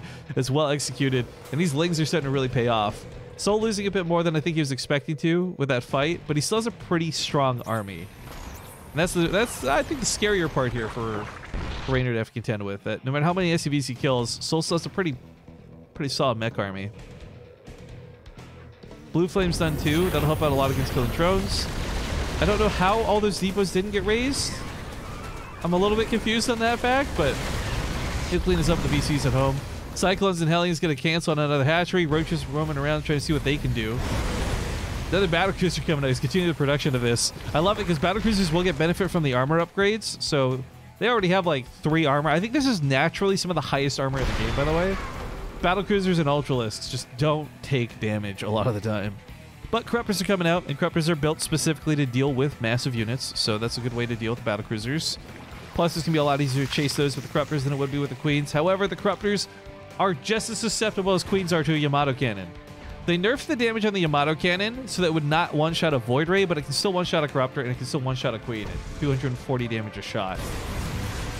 Oh, he teleports to the south? Oh, he might regret doing this. Like, Yamatos look good initially, pops him off on the Queens, but here comes the Corruptors. Was not expecting this. He should lose both the battlecruisers, especially with teleport being like, hold on, that's 400 minerals, 300 gas per sky barge that goes down. Now he's in full retreat with the mech army, and Raynor has absolutely seized control of this game. That teleport out of Soul was a mistake, and it cost him both of his battlecruisers. He could Yamato the Corruptor and then teleport out still. Euthermal had a style of playing this I really enjoyed at DreamHack, or not DreamHack, what am I saying? At Homestar, excuse me. And that was like Cyclone Hellion, but with Banshees. And it worked out really well. The Cyclones ended up being so good at killing Corruptors and anything in the sky, but unfortunately, battlecruisers, they don't work so great. Not against Corruptors. This one's going to get killed too. Feels bad, man. Big sub coming in from Devling. Thank you for the 1 year around the sun. SCVs are dying. Battlecruiser falls. It's only Hellions and a couple tanks to hold on to this game. At some point, this Corruptors can just caustic spray. Yup, the command center. There's no anti-air to fight back against this right now. Mutalist on the way, but Raynor's going to snatch victory. GG's. They'll take game number 3. All right, well done by Raynor. Am I tripping, or is this game running faster? I don't so. Are you stoned right now, Drogo? Is there like a passage of time thing? That looks pretty normal to me. But here's a quick update on the brackets, guys. Let me just go this up. Here we are. So if you guys have just joined us, you've missed most of the show, whatever the case may be. The 3rd place match was already played. Showtime 1.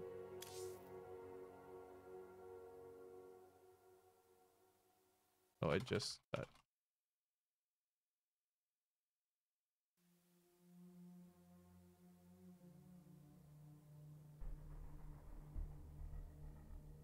Okay, we had our second veto used. And I love the way he does it. Raynor Soul says stasis. Raynor's like, nah, buddy, not this time. Like, I'm quoting him from chat there. So we're going to Blue Shift next. And then the only map remaining after that would be Kairos Junction. And if we go to game 6 and if we go to game 7, then the map pool resets with the exception of Parasite and Stasis, which have been removed permanently.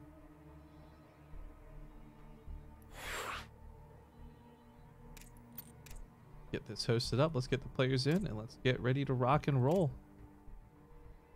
Again, I want to thank you guys so much for joining me here today. Getting through these finals. It's actually a good finals for once, which is nice too. But yeah, this tournament, small but awesome. And thank you guys for joining me for it. How the F do you grant the War Chest extension access to my Twitch ID? So if your Twitch is linked to your Battle.net account, it's somewhere down in the bottom middle of the screen. This is like itty bitty little StarCraft 2 icon. If you click that, go to the settings, you just check off like allow permissions. It's stupid, I know, but once you do it, you're good. So other than that, this is your casual reminder. It's probably been about 20 minutes to check your War Chest XP and claim the 50,000 if you haven't already. But let's hop into Blue Shift, guys. See you in game.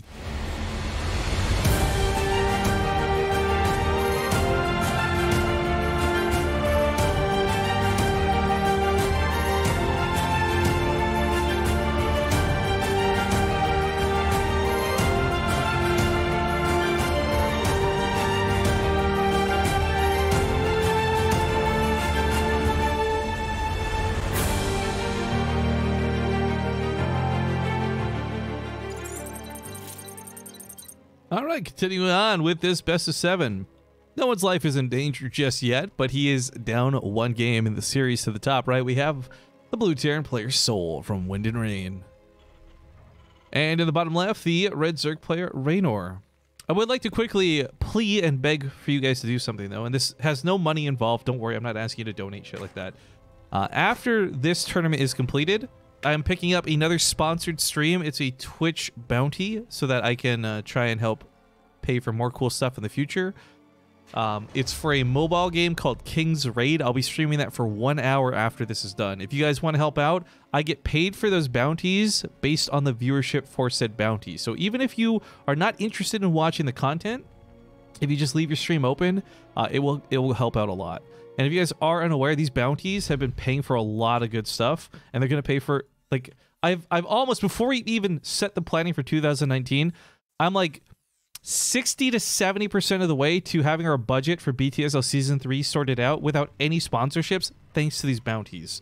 So while some of the bounties go to paying for stuff like today and other smaller events, it's money we've been putting aside for the future. It's money we're putting towards 2019. There's a lot of good stuff coming, so if you would kindly consider just leaving the stream on once it's all said and done, it would go a long way, and I'd really appreciate it. That being said, though, I will say this about the bounties. I know it's like a hashtag ad thing, and we're checking other games, but I gotta be honest, I've really enjoyed playing some of these other games because it's really gotten me out of my comfort zone. I stick to the same 3 games. Typically, it's Fortnite, World of Warcraft, and StarCraft. And when I'm not doing Fortnite, maybe it's League of Legends. But the point is, like, I've really enjoyed trying some of these new games. Like, I played Battle Royale yesterday with Kara. I actually genuinely like that. If she's like, hey, do you want to play again? I would be like, for sure. I don't even need to do, like, be paid for it. Like, I actually enjoyed it. Getting to play Vindictus again was reliving a lot of nostalgia for me. I really enjoyed that. So, I don't know. I'm not trying to say that these games are amazing. Personally, I'm just enjoying it a lot. And it's helping fund stuff for StarCraft. So, it's all positive for me. Hope you guys have been enjoying it too, I guess. But I know most of you are just here for StarCraft, and that's fine too. Mark says, I got you, Riff. We'll install the amazing iOS and Android Twitch app on my phone so I keep watching 24/7.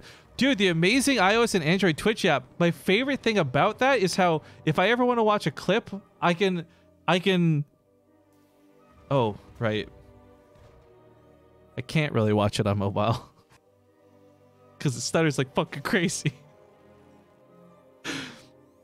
I will say this much, though. As much as I love to give shit to Mark, but also the Twitch app, it's been great in every other aspect of it. I've streamed from the Twitch app, no problem. I watch it all the time on my phone, no problem. This isn't an ad for the Twitch app or anything. I'm just saying, like, as much as I do give a shit for the clips aspect of it, every other part of it's great. I've got no complaints. I actually really like to shout out to, because Mark's part, for those who know, Mark's part of like the mobile team. He's a really awesome guy at Twitch. I really like the dashboard functionality of it. It's great. It's saved me so much headache being able to do stuff from my phone on the dashboard instead of having to be at the PC and tab in, tab out, and all that stuff. So, just I don't know if you were part of that or who is, Mark, but shout out to that guy. Whoever put the dashboard on the phone, mwah, thank you. Because man, the old way you had to do is you had to like try and log in through the desktop site through mobile. You had to like zoom in 400 times to do it before. God. I bought the original one on the iOS. Oh, that's cool. I still wish I could ban you in Twitch chat, but you know, that's cool. Hey, fun fact for those who are tuning in. Did you know you can't ban staff members? I found this out when I tried to ban Mark. And I've tried to ban Mark pretty much every day, just to test to see if they've changed it. But no, it's still, you can't ban staff members. I've learned this recently. What I love about it too, though, is much like to goof around with it. When you try to ban a staff member, it doesn't even just say like you can't ban this staff member. It's like you can't ban a staff member, but if you are having issues, please reach out to our support team or something like that. Actually, here, you guys want to see what it looks like? Let me just show you real quick, because no one else here is probably gallsy enough to constantly try and ban staff, but.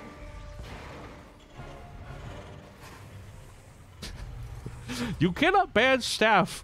Please email if they're being abusive. Thank you for being here, Mark. I love your face, dude.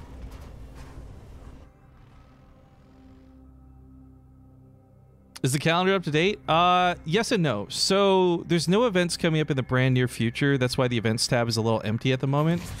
As I had said in the earlier part of the stream, and I'll just update again really quick, I am going to take Christmas Eve and Christmas off to go see my family. I don't have any plans for immediately after that either, because a lot of players are also taking the holidays off. And I gave the players the deadline of December 25th to let me know any scheduling conflicts they have in January. So on December 25th, I can lock in the Ting Open round of 16 dates, and those will be updated on the calendar pretty quickly. So just have to wait a little bit for that. It's not really a lot coming up. It's just that awkwardness that is the end of the year. But okay, Raynor, sorry guys, I probably should have highlighted this more. It's more the same. Queen comes across the map, big all in. This time Soul's maybe a little bit better prepared for it, but I'm gonna say that with like air quotes. The Banshee's gonna do a lot. There's no detection, so... Oh, but she doesn't have cloak. Hold the phone. She's not gonna do a lot. She's gonna get riggedy wrecked. The engineering base getting shut down too, so the big deny on this. He can't repair it because corrosive battles are too powerful. And Raynor's already broken the front lines in a very nice way. He doesn't actually have to commit to this either, which is funny. He could fall back. I feel like just getting the tech alone was worth it, but of course he's not going to fall back. It's Raynor. He's looking to swarm. He gets the queens in on the backside. They're soaking the tank shots. And without that tank shooting the roaches, everything else here is going to die around it. But oh, hold up. The lings are gone. The fodder's disappeared. The bunker's holding barely. Raynor may have overcommitted with the last half of this attack. It looked great initially, but you know what? He still kills 10 SCVs. Oh, bit of a lag. I didn't see any lag here. I think that might just be a Soul thing, which is unfortunate. Let me just check with the others. I didn't see anything. Guys? Just Soul. He might actually just be lagging. It happens, unfortunately. Game resumed. Sorry, yeah. In the referee, I have to resume the game. Soul lags himself a lot, yeah. Soul actually, I remember we had the weirdest disconnect. It was like... This was a long time ago. I'm talking like over a year ago. We had a game with Soul where he disconnected 5 seconds in the game and insisted on recovering game instead of just remaking. And I sat there scratching my head. I'm like, is there a difference? You've pulled like... You've mined minerals. That's like all that's happened in this game. Of course Kirby's gonna be a Moon sub. Of course. Look at those disgusting... No, I'm just kidding. I actually really like Moon. He's hilarious.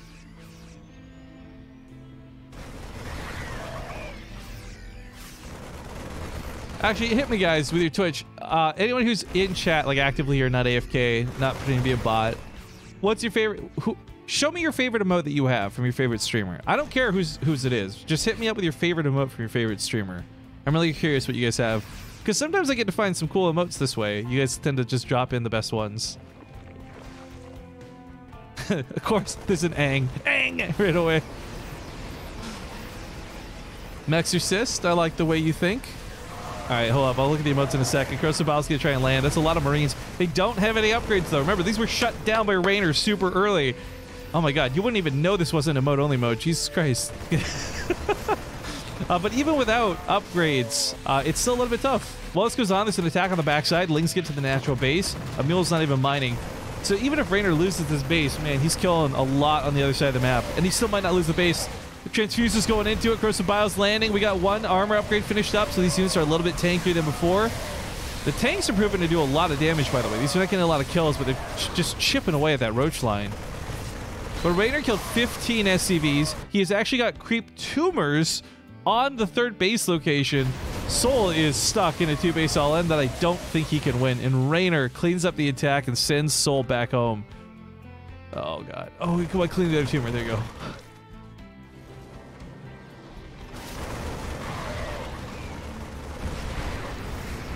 There's a lot of tanks. He should be able to hold the defense here. Raynor could Krosabil a couple of these, maybe. Yeah, one in the middle, one on the side. Not too bad. Takes out 2 of the tanks. I like it. I like it. I can dig it.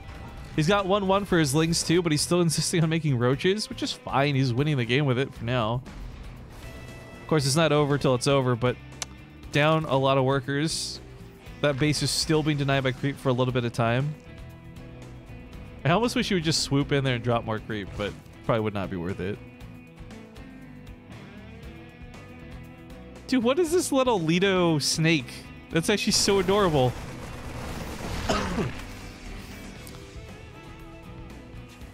Wait, they allow butt I remember for a long time, Twitch was very strict about not letting any kind of butt emote in chat. Interesting.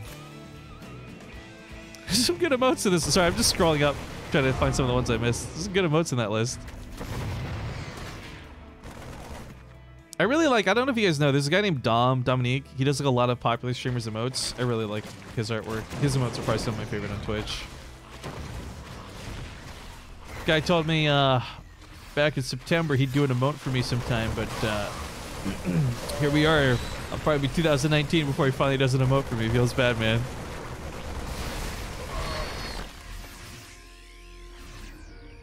Eight SCVs go down through these combined attacks. 39 workers in total. 3 bases at least is the plus side here for Soul. He's been working really hard to actually get some economy. In fact, I haven't really used the income graphs at all today because there's not been a lot of income war. It's all been fight, fight, fight. But as you guys can see here, Raynor has been just killing it, both physically of the units and also through the income. Dude, this parting ruler emote, okay, so I first saw that emote, and I didn't know what it was. I didn't mouse over it, and I thought he was just building a really long straw. Like, you know when you put a bunch of straws together, and you're trying to, like, steal someone's drink from across the table? That's what I thought that emote was at first.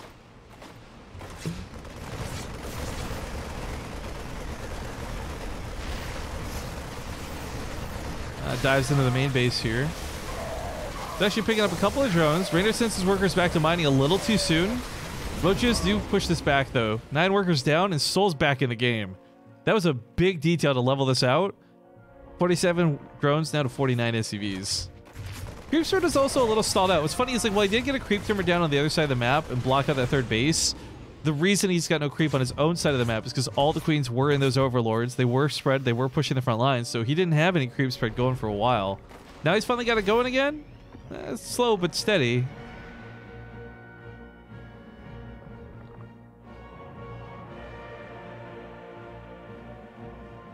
What streamer has all those anime girl emotes? There's like a lot of streamers with anime girl emotes. Oh, hell no. What is this one Devilfin put in there? The Nim Transparent Pepe? Oh, that one makes me feel uneasy looking at it. I don't like it. I ran into Nim actually briefly at TwitchCon. We were standing in line. I mean, I don't think he knew who I was, but it's cool getting to say hi to him. I used to watch him for a while. I don't so much anymore, but... Medevacs? A lot of them. There's nothing to fear here because there's no Hydras, but you don't want to unload into Roaches either, so backing away is definitely the better option.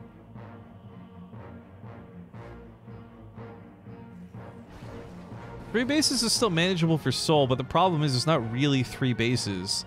A lot of his mineral patches are actually mined out because he had to mule so heavily stuck on 2 bases the way he did. If I open a stream on my phone as well as on my PC, will we get BTSL Amateur next year? You know what? I won't say yes and I won't say no. So read into that however you'd like. Man, I just realized how bad the upgrade discrepancy here is, right? Like, he got his +1 denied really early, but it just took him so long to get this back up. Raynor's already on 2-2 by the time Soul's on 1-1. If Raynor had just, like, continued his tech, he could have been, like, on a full 3-3. This is ridiculous. I guess that's just the ripple effects of how bad that lasted. Burrow's on the way. I'm not sure about that, but what I do like is the Infestation Pit. I think Hive Tech is certainly something missing from the composition right now. Although I'm a little surprised still we never saw any Hydra play.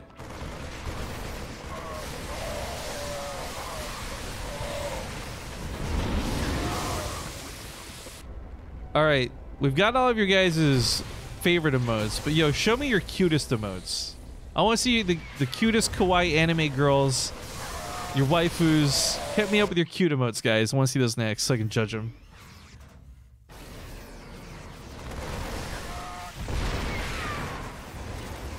No! Don't post my fucking stupid... No! No! Shut it down right now. That's not where this was supposed to go. Kaiba? Kaiba is not an anime waifu? Oh my fuck. You guys have no idea how this works. Rifkin, would you please just catch the game? No, I'm judging emotes right now. I asked for waifus and I get my face. Well, I should be flattered. I hate all of you. This is the nice pounce on top of the tanks, by the way. Soul does dive deep with a lot of Marines. Oh my god, they're so overstimmed. Even that said, though, losing those tanks is a pretty big deal. They're the biggest thing to push back a Roach army. Now he's going to struggle to get back home in time to stop the Marines from doing a lot of damage, but with all these Marines having been so heavily stimmed, they're in like 1 to 2 shot range for a lot of these. Yep, just getting picked off. Oh, he grows about his own army a little bit there, but the medevacs, they pick up 30 drones and a base. That sucks. Bros the units on the other side of the map, staying alive for a little bit longer. He also loses 9 SCVs and a couple of mules. Resources lost right now is surprisingly close. In this game, after that first attack out of Raynor, I didn't think this game would be as close as it is, but this game is really close. Like, the upgrade deny is still rippling through. There's no 2-2 that's even been started, but out of position, it doesn't matter if you got 2-2. Raynor's struggling to take a fight because he can't find one. Soul just keeps running away from him. Although over here, the Roaches take the fight. I don't know why Soul's deciding to fight this. That's a mistake. Picks up with the medevacs, realizes this now. The planetary is a juicy target. He could possibly kill this. He's got a lot of corrosive biles. Just pepper them around. So he hits the SCVs. Yeah, there you go. Planetary dies. That's the 4th base gone. That's a base for a base. Starting to feel a little bit better here for Raynor. Who's on Hive Tech now, finally. But it's Infestors that are coming out. Not Vipers, not Ultralisks. Interesting. It's hard when you're behind a whole game. Yeah. I mean, the upgrade's a big part of this, really. It's not so much the weapon damage out of the Roaches, but man, with 2 armor against Soul, who's had no weapon upgrades for most of this game, has only just recently been put on +1. Like, he's just tickling these Roaches. It's really tough to fight this. I will say A for effort, though, because when that momentum started pushing back across the map and he was in Raynor's natural, that looked good for the time being, but losing those tanks in the middle of the map, I think, is the difference of why he couldn't close this out with that attack. Now he's going back to dropping and recovering. Raynor, of course, also recovering with his extra bases being planted down. He's not retaking the natural base, which is interesting. He still has gas he can mine from this. He's still got minerals. I think it'd be worth it, but he doesn't have a lot of money to spare right now. He's putting a lot of that into army. 140 army supply for Raynor. All with superior upgrades. Gonna focus down the hatchery. It's gonna cost him most of his Marines to do it. Is it worth it? I wish I had counted exactly. No, he lost every single Marine. Oh no. That was like, okay, at least he gets out of there, right? No, he loses literally every single Marine for that hatchery. That's not worth it at all. Not in the slightest. Even though it hampers Raynor's income, Raynor's double expanding to make up for it. He doesn't give a fuck. It'll also deny Soul's only realistic mining base. This has become such an incredibly low econ game for how many like bases and workers there are at play, for how late we are into the game. 72 SCVs have died in the making of this game too. 195 Marines. This is tough to look at for Soul. For somebody who was keeping it neck and neck on the resources lost, not quite the case anymore. Oh, we forgot about the Infestors. A fungal growth catches some of the Marines. Fungal, of course, has had a change to it. Some of you probably haven't seen this because it's not used very often, but if you are fungal growth, you can no longer be picked up in a medevac. Which, not too bad. Not too bad for Zerg. Alright, lots of SCVs. Dropping those mules. Command center's floating over here, I guess. Desperate times call for desperate measures.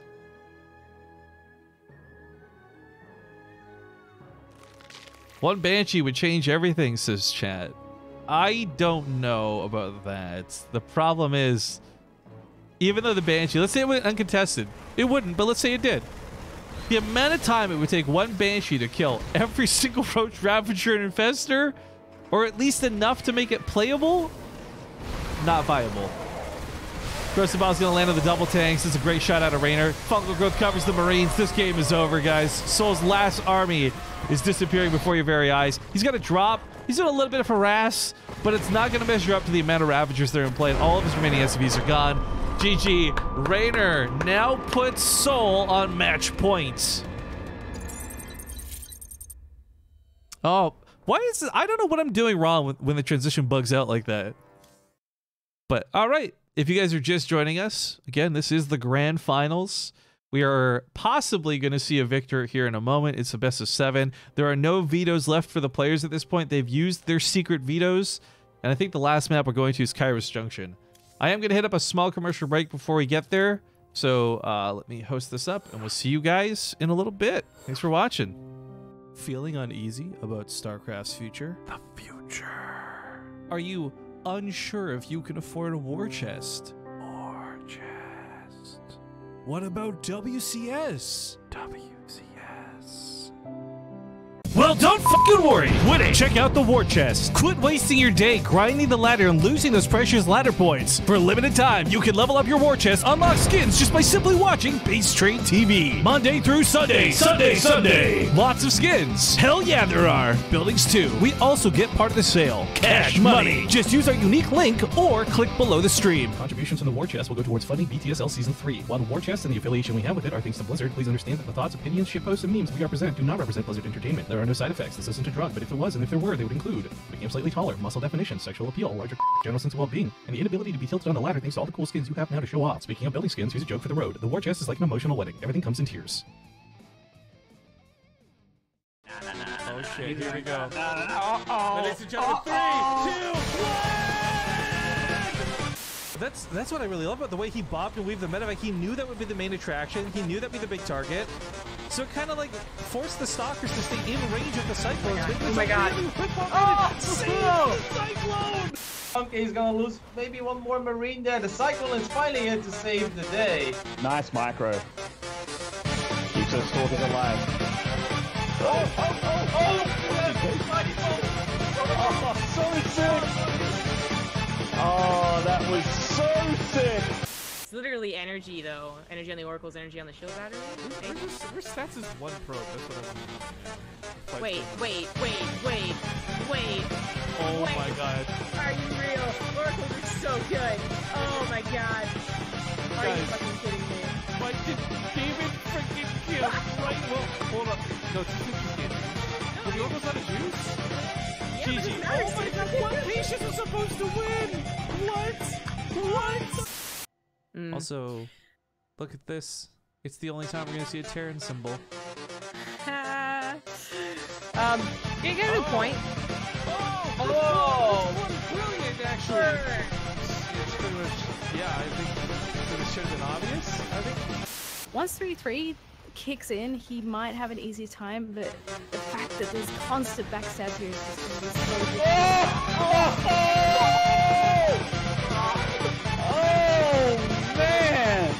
Like, Actually taking these engagements, keeping his cool for the most part while everything was going sideways. You're like getting about. Oh, I tried to trap the ultras with the cool so they could get him with the liberators. That was so cool! GG! The only other person I see do that was Impact I've still got the hatchery selected. I'm watching Impact's vision right now. sees it. He's there long enough. How does he not see it? Oh my god, guys, it's going down. What? Wait, is that you or is it him? No, I moved back. That's me. I moved back. Damn Sorry. it. No, it's gonna die. It's gonna die. It's 30. seriously gonna die. The 20. drone sub 10 minutes and it killed it. Oh my god, it's going down! No! What else?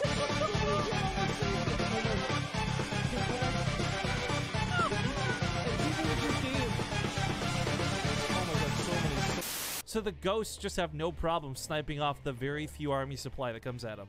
But when there's 80 Zerglings behind these ultras, I'm watching these banlings.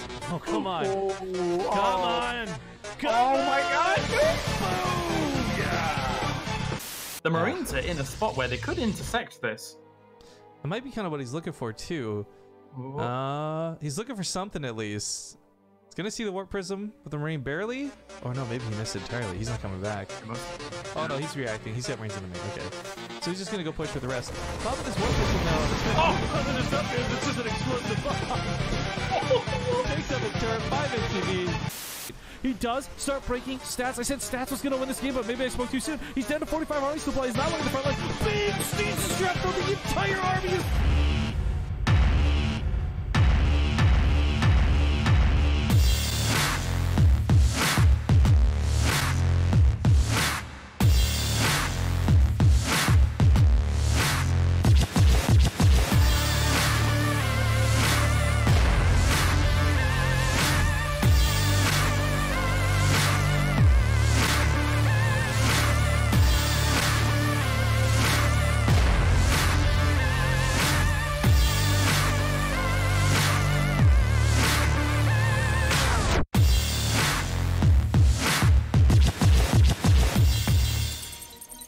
All right, there was a little confusion about this game. I'm going to explain what happened in a moment, but quickly before I do, in the top left, we have the Red Zerg player, Raynor.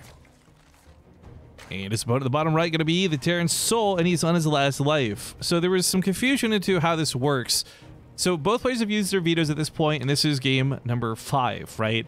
If Soul wins this and holds on, the map pool will reset, but the maps that were vetoed are still vetoed. So for example, if Soul wins, he cannot pick Parasite and he cannot pick Stasis. Both of those maps are vetoed by the players through the first set of the pool. And the other map becomes available again, however. So it's a different way to do a best of 7, but hopefully these guys are enjoying it. Regardless, thank you to everybody who has stuck around with the stream. Like I said, after this best of 7 is done, I will be hopping into a brief sponsored stream for 1 hour. I'm looking forward to doing that.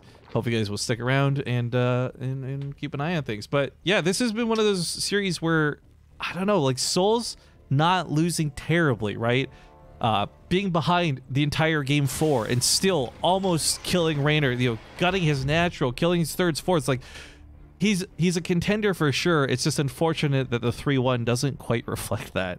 And if it ends up being a 4-1, I'm sure the case will be this was still another sweet game on Kairos. No proxies, no shenanigans. And like I said, Soul's a player who plays so well in the late game. If he gets to Ghosts, he might just actually be unstoppable a lot of the time versus Zerg. But the problem is, and the drawback is, if Raynor's going to play aggressive with Roaches and Ravagers, Soul will not get to that point of the game.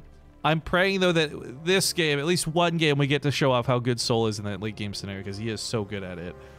But at the same time, impressed to see a mix of things. We've had a little bit of mech play back into bio. Unfortunately, a lot of this hasn't worked out for Soul, obviously, but it's been nice seeing some variety out of him for sure. Shion6 says, I was here! I clipped the drone killing his own hatchery. Yes, that was such a good moment from that highlight reel. Of course, that whoa, English on this one. That highlight reel is just me grabbing a montage of what was at the time all of our most popular clips, which was kind of fun. I enjoyed making that. I hope you guys enjoyed reliving them. And I guess for the people who never saw those games live, I hope you guys enjoy the highlights from them. First of me says, how much XP per 20 minutes do I get? You get about 50,000 XP in-game for StarCraft 2 towards your war chest every time you click claim. And I think you can get claim every 20 minutes or so.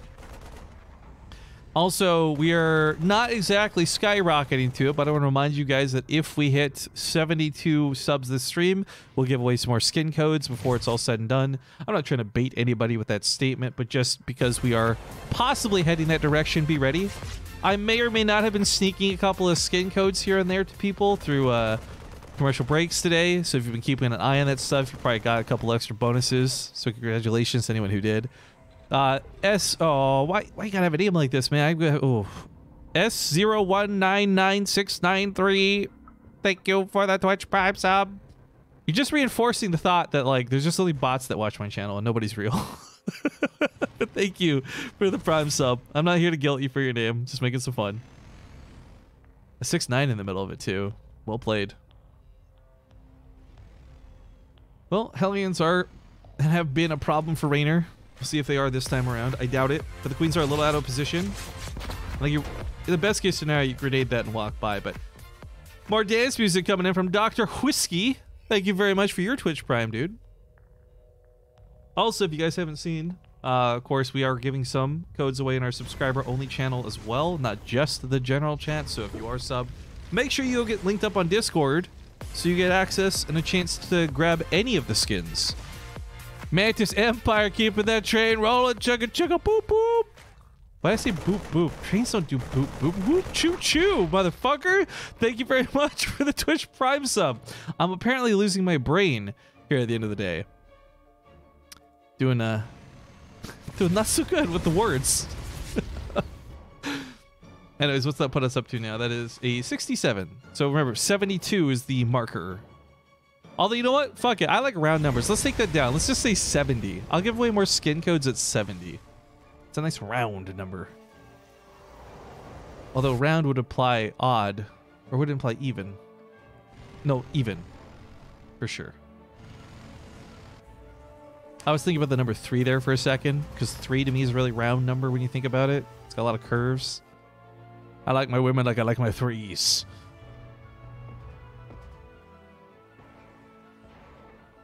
Well, bit of scouting from Rainer. Good information too. Like I said, he's pretty consistently good about scouting, and I think that's part of why he makes such good decisions. Zest was a really easy to highlight player for this too. 0 is perfectly round. Actually, it's not. Look at the 0 you just wrote in the Twitch chat. That's like oblonged and oval at best, okay? Perfectly round, my ass. I burnt the roof of my mouth on pizza. Sympathy, please. Guys, can we get some Fs for SSJSC2? First off, he's a Super Saiyan for StarCraft 2. But secondly, burning your roof of your mouth always sucks. Because it's not even like the immediate pain. It's the like half an hour later when your skin is like, you know, peeling off at the top. You feel it with your tongue. Oh, it's so gross. Feel bad for you, dude. You'll regret that pizza. Nice focus fire on the Banlings. Actually, really great there. It was a little awkward on the fight on the left side, but he did get out with the Hellions mostly alive. So there's a possible follow-up attack down there at some point. But yeah, the Marines, good focus fire. Overlord block and creep. Oh, on both of these bases too. Super annoying. But you know, it's not annoying. The sweet, sweet sound of that dance music. JPD, or JDP216, thank you for the tier 1 sub. The Hellions do not successfully attack. They grab about 3 drones, so not totally worthless at the end of the day, but not great either. The Marines work to clear up the creep. Lings are... boys? There you go.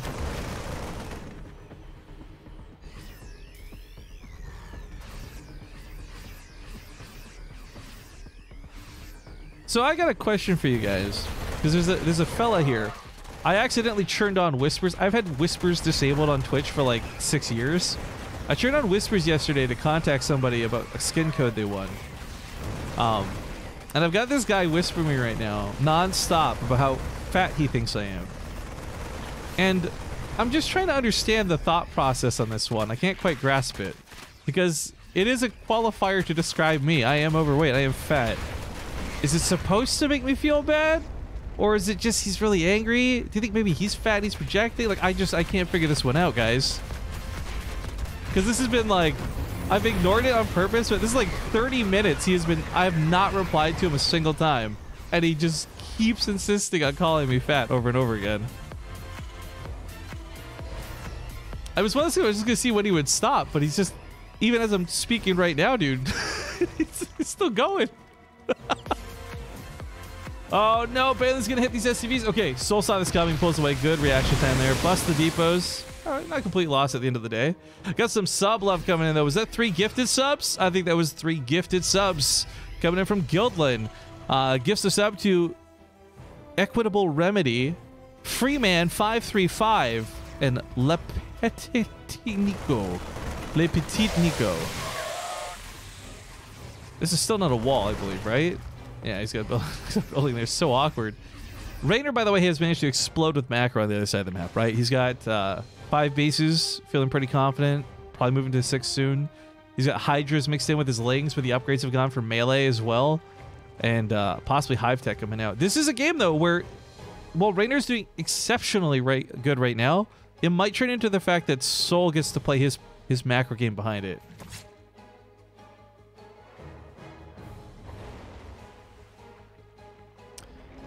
I know this is a mature stream, but you said you would accept criticism, not complaints. So I would like to say that as a father that throws the stream on my big screen with 2 kids, the cursing kills it for me. I hope it was a nice way to say it. You know what, dude? I don't know what to say to that. It's one of those things where you're right. I know you're right, and I should swear less.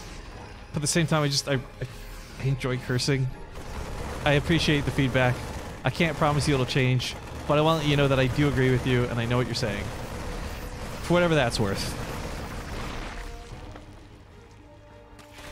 Tank on the backside gets caught. Can you save it? No, barely can't, unfortunately. Rat-a-tat. Thank you, Hurt One, for the 300 bits. Merry Christmas. I look forward to your next replay, my dude. Merry Christmas back at you. Families get focus fired down, but there's too many coming in from the south side with the Hydras on top of the Medivacs. This is so dangerous for Soul, but somehow he doesn't lose any of the Medivacs. What? What? I thought he was about to get annihilated. That was like a full surround. But the problem is still on the other side of the map. He's not prepared. Those medevacs are running home, so they're not here to defend. The Widowmines get some okay shots, nothing amazing. The unloading Marines might not even be enough of a force to clean this up. And guys, this might just be the end of the grand finals. Raynor is swarming in hard. These Hydras have no upgrades, but they don't need them. There's too many. GG. Ladies and gentlemen, Raynor will be your Christmas champion. I think, didn't he win Wardy's Christmas Invitational too or something like that? It's looking pretty good. Looking pretty freaking good if I do say so myself. But GG's. Soul will finish second place with $150. Raynor will finish first with $250. And I haven't looked at the Matcherino page really quick. Hang on, Matcherino. Do we fill that up or do I need to fill that up? I think I need to fill that up, I'm going to assume. Yeah. We're at $527 raised out of our $650 goal, which is awesome. Thank you guys so much for supporting and participating. We had $2 coming from Renikath towards the end, 5 from the one and only Haha, 20 from Antonio, 20 from Ericon, etc., etc. Thank you guys so much for putting your own hard-earned cash into this and being part of this tournament. But I will be filling up the rest of that prize pool with my own money. So if anyone wants to contribute, cool. If not, then we'll just close it up. We'll pay out the players a little bit later today. But before I do any of that, I do have to go get prepped and ready for this sponsored stream. So again, I want to make very clear before we all disappear, this is it for StarCraft 2. I'm going to be gone tomorrow. I'm going to be gone the day afterwards. And then when I get back, maybe I'll jump on and do something, but it will likely be co-op or like ladder play, if anything. I have a lot of tournament planning that I want to do for 2019, but like I said as well earlier and many times throughout the cast, I have to wait for players to confirm with me, because if you guys haven't seen, let me show you here what my planning process looks like, and how these things go if Google wants to open. So here's the rough draft of what I work with before I put stuff public, right? This is just a Google document or whatever. Yeah, there you go. And unfortunately, when I look at this, I have to mark off other tournaments that are doing stuff too, right? So for example, I Am Katowice qualifiers, WCS Winter qualifiers, they're all taking place back to back. That's 2 weeks where it's very difficult to broadcast anything because there's a lot of competition. So I've got to juggle when we do Ting. I've got to figure out the player schedules, and there's just a lot that goes into this. So the reason there's nothing on the schedule is because I don't know what is safe to put on the schedule yet. But I want to make it very clear, just to show you guys, I am planning, we are outlining, we are working on it. Unfortunately, I just don't have anything to really share right now at this moment. But other than that, thanks again for watching. If you guys enjoyed the show and you're not following the channel, I would love if you would hit that follow button.